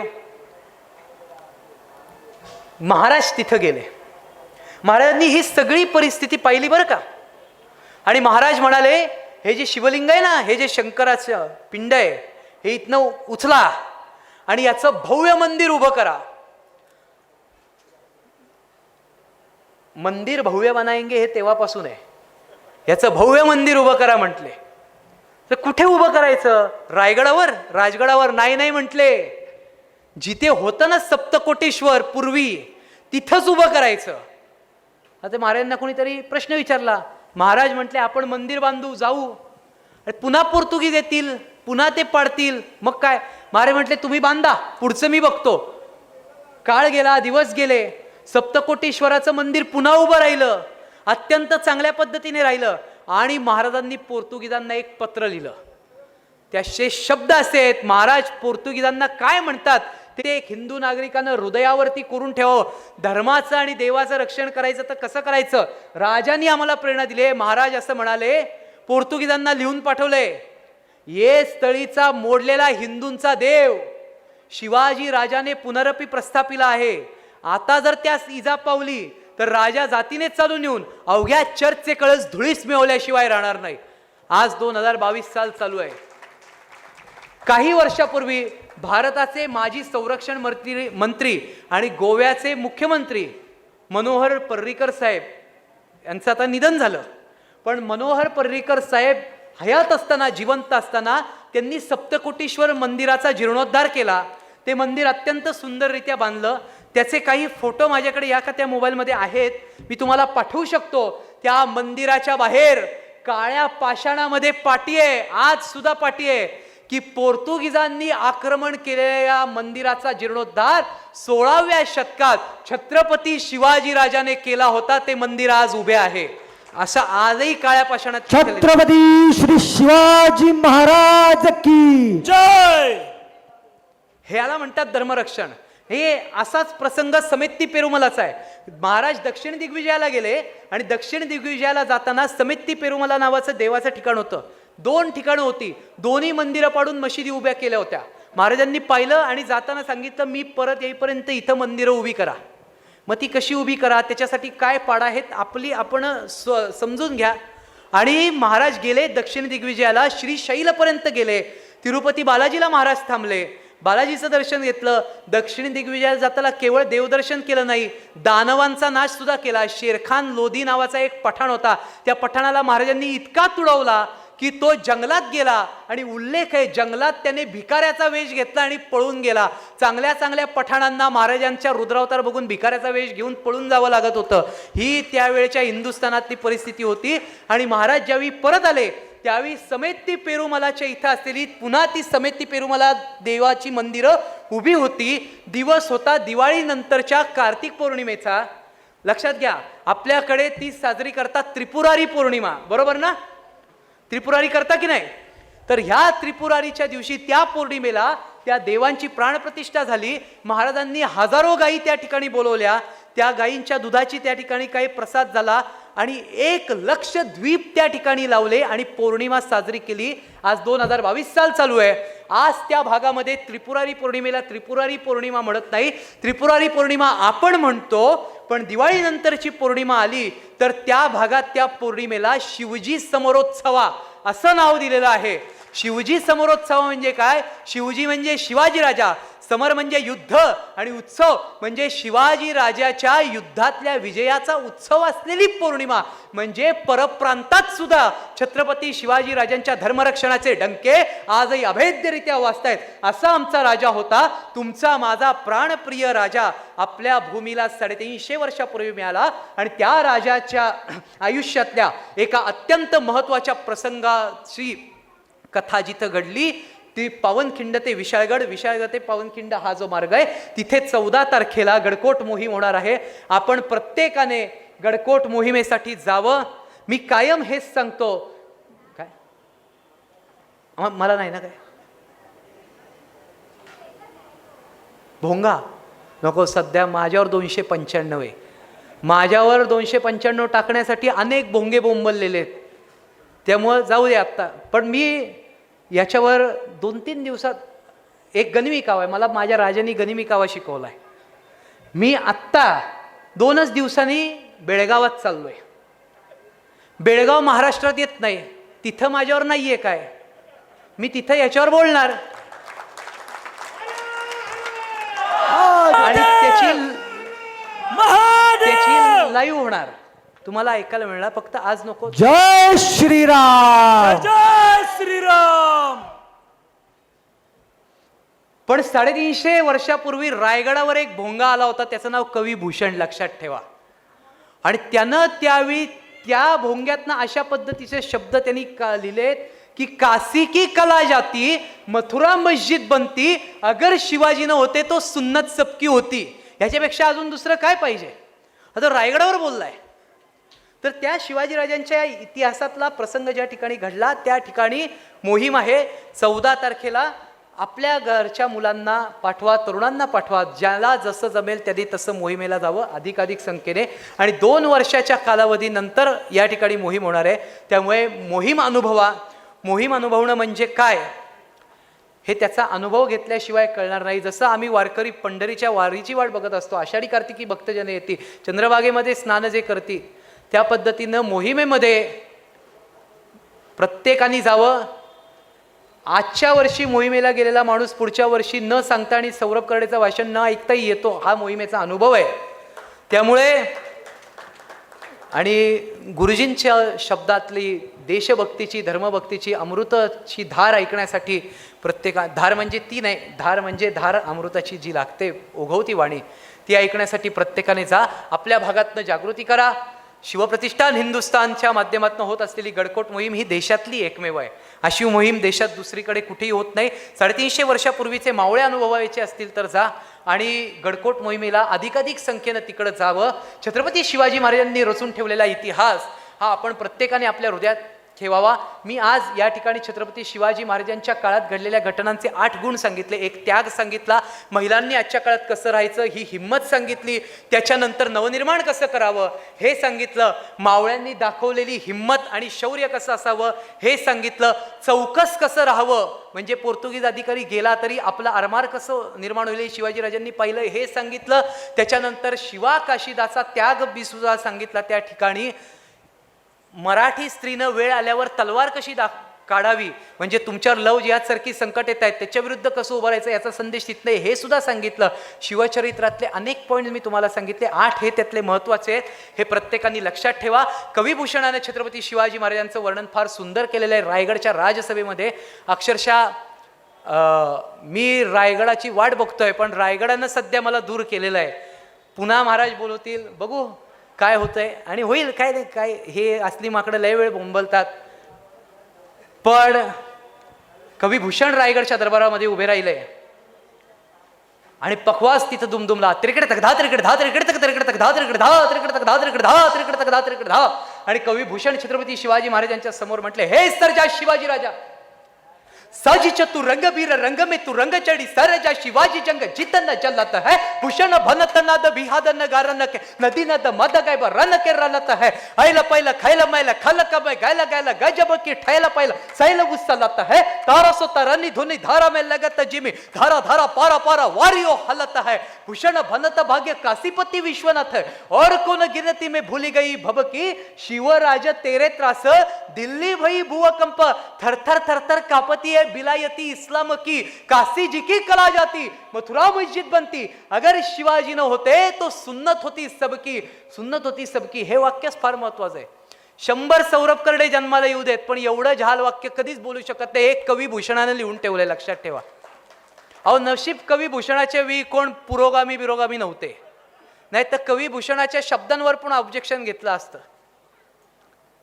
पण काय स्पष्ट भाषेत म्हटला, देवल गिरवाते फिरवाते निसान आली, ऐसे गए सब रावराने सभी गए लब की, गौरा गणपती आपा औरंग को देखित आपा, अपने मुकाम सब मारी गए रब की, पीरा पैगंबरा दिगंबरा दिखाई देत. हे असे शब्द आहेत. पुढे तर लय भारी म्हटलंय, सर्जा शिवाजी राजा तू काय केलंयस, तर तुझ्या तांडवामुळे हिरवी फडकी अदृश्य झाली आणि जिथे बघावं तिथे शिवाजी राजाचं भगवं निशाण बघायला मिळते, अशा अर्थाचं काव्य तो बोललाय.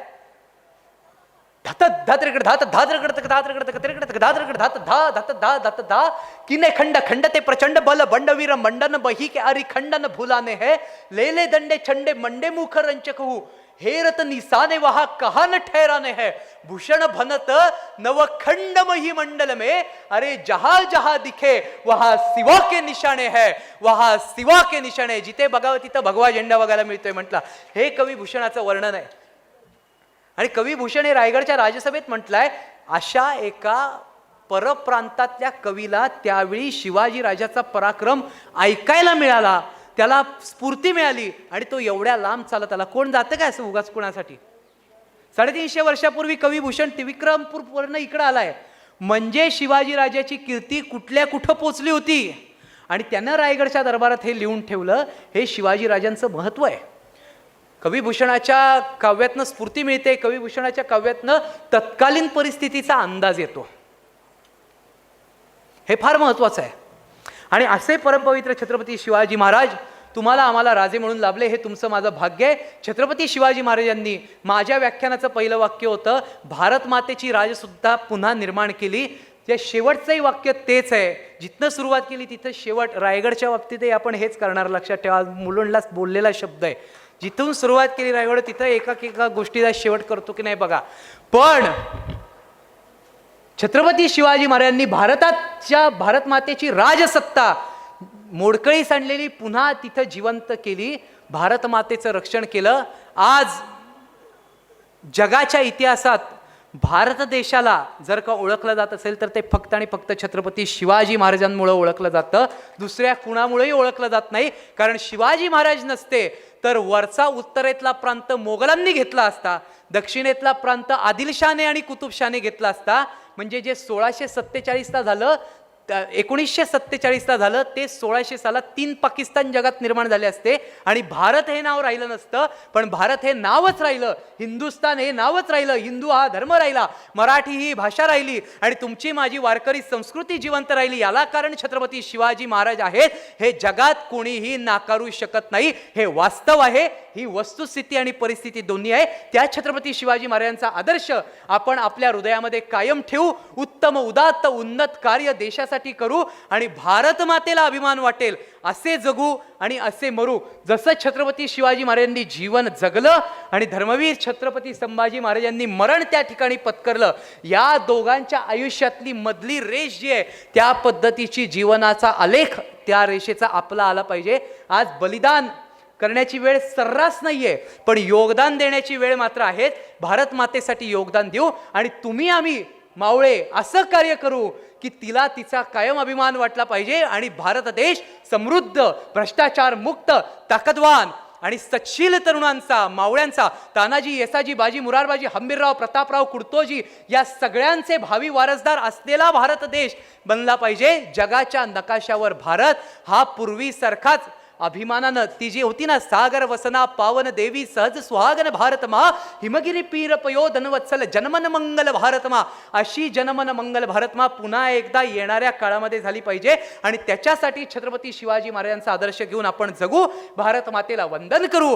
कोटी कोटी कंठ कलकल निनाद कराले, कोटी कोटी भृजई द्रुताखर करवाले, अबला केनमा एतबले बहुबल धारणीम नमामि तारणीम रिपुदल वारणीम मातरम वंदे मातरम. तुम्ही विद्या, तुम्ही धर्म, तुम्ही ऋणी, तुम्ही मर्म, त्वम ही प्राण शरीरे बाहुते तुम्ही मा शक्ती, हृदये तुम्ही मा भक्ती, तोमारी प्रतिमा गडी मंदिरे मंदिरे मातरम त्वं हि दुर्गा दश प्रहरण धारणीं कमला कमलदल विहारणीं वाणी विद्यादायिनीं नमामि त्वं नमामि कमलां अमलां अतुलां सुजलां सुफलां श्यामलां सरलां सुष्मितां भूषितां धरणी भरणी मातरम वंदे मातरम वंदे मातरम. जय हिंद, जय महाराष्ट्र, वंदे मातरम.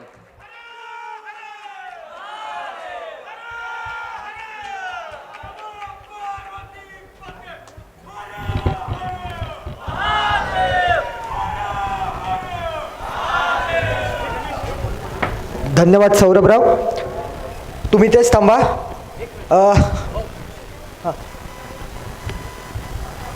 मी परत आलो याचं कारण असं आहे की 2 वर्षानंतर आपण सगळेजण सार्वजनिक कार्यक्रम चालू झाल्यानंतर एकत्र आलेले आहोत. मी मागचे 6 महिने बऱ्याच गावांमध्ये जातोय, कार्यक्रम करतोय. आपण 2 वर्षांनी भेटलो आणि खरोखरच इतकं सुंदर नियोजन एवढ्या सगळ्या अवघड काळानंतर परत येऊन सुद्धा तुम्ही सगळ्यांनी केलं. म्हणजे अक्षरशः मुलुंडला जसा हा कार्यक्रम पहिल्या वर्षी मी पाहिला आहे तसाच्या तसा कार्यक्रम, केसाचाही फरक नाही अशा पद्धतीचं नियोजन तुमच्याकडनं झालं. माझ्याकडून तुम्हाला मानाचा मुजरा की तुम्ही जी आफ्टर कोरोना अशा पद्धतीनं जी देशभक्ती दाखवताय, कार्यक्रम करताय, उत्तरोत्तर तुमच्या मंडळाची. आणि या कार्यक्रमासाठी जेवढ्या लोकांनी, संयोजकांनी, आयोजकांनी मदत केली त्या सगळ्यांचा मी माझ्याकडनं ऋणी आहे. कारण मला बोलवलंच म्हणून नाही, देव देश धर्म राष्ट्र समाज याच्यासाठी तुम्ही आपल्या सगळ्या मावळ्यांना प्रोत्साहनही देता. आणि आफ्टर कोरोना जेथं अनेक कार्यक्रम, अनेक व्याख्यानमाला, अनेक सार्वजनिक सांस्कृतिक महोत्सव बंद पडले, तिथं सुद्धा गडकोट मोहिमेच्या सारखे जनजागरणाचे कार्यक्रम भरवण्यासाठी तुम्ही एवढ्या मोठ्या संख्येने इथे येता, आयोजन करता, कष्ट करता, परवानगी आणता. परवानगी आणणं आजच्या काळात फार महत्त्वाचं आहे. 11:15 झाले, भोंगे बंद करण्याचा टाईम झाला. तर पण तरीसुद्धा तुम्ही सारेजण हे करता, दिवस रात्र झगडता. म्हणून तुम्हा सगळ्यांना माझ्याकडून एक मानाचा मुजरा. माझी पुस्तकं धन्यवाद सौरभदादा. आपण इकडेच थांबावं अशी विनंती करतो. आपण सत्कार समारंभाला सर्वांनी स्थानापन्न व्हा ही विनंती. आपण सत्कार समारंभाला सुरुवात करूया. बरोबर. मी सौरभ दादा करडे यांना विनंती करतो, सर्वांनी स्थानापन्न व्हा. चालेल. आणि कोणी घाई करू नका घरी जायची. आपण लवकरात सत्कार समारंभ घेणार आहोत. तर सौरभ दादांनाच विनंती करतो की सौरभ दादांचा सत्कार करण्यासाठी मी विश्वस्त एकनिष्ठ प्रतिष्ठानचे संस्थापक श्री राजेश चव्हाण यांना विनंती करतो की यांनी मंचावर येऊन आजचे आपले शिवव्याख्याते श्री सौरभराव करडे यांना सन्मानित करावं.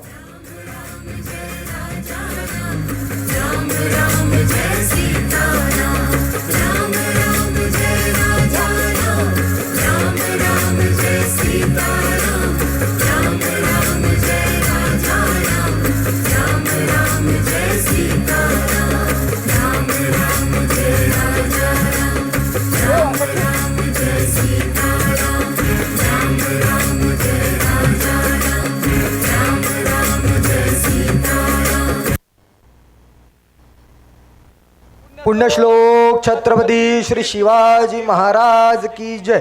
धर्मवीर छत्रपती श्री संभाजी महाराज की जय.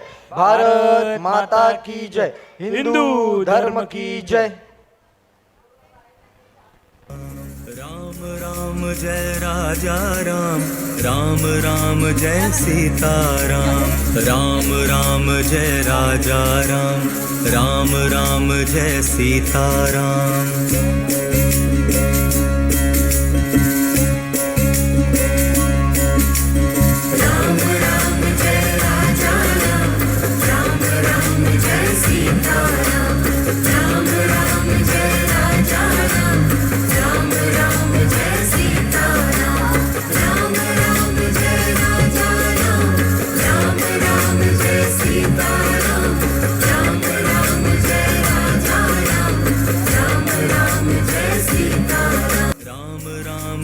सीताराम. राम राम जय राजा राम, राम राम जय सीताराम.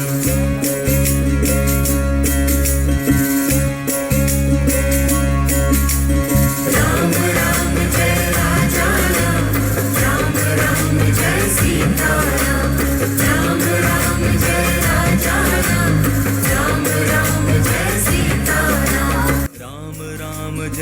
सीताराम राम राम जय राजा राम राम राम जय सीताराम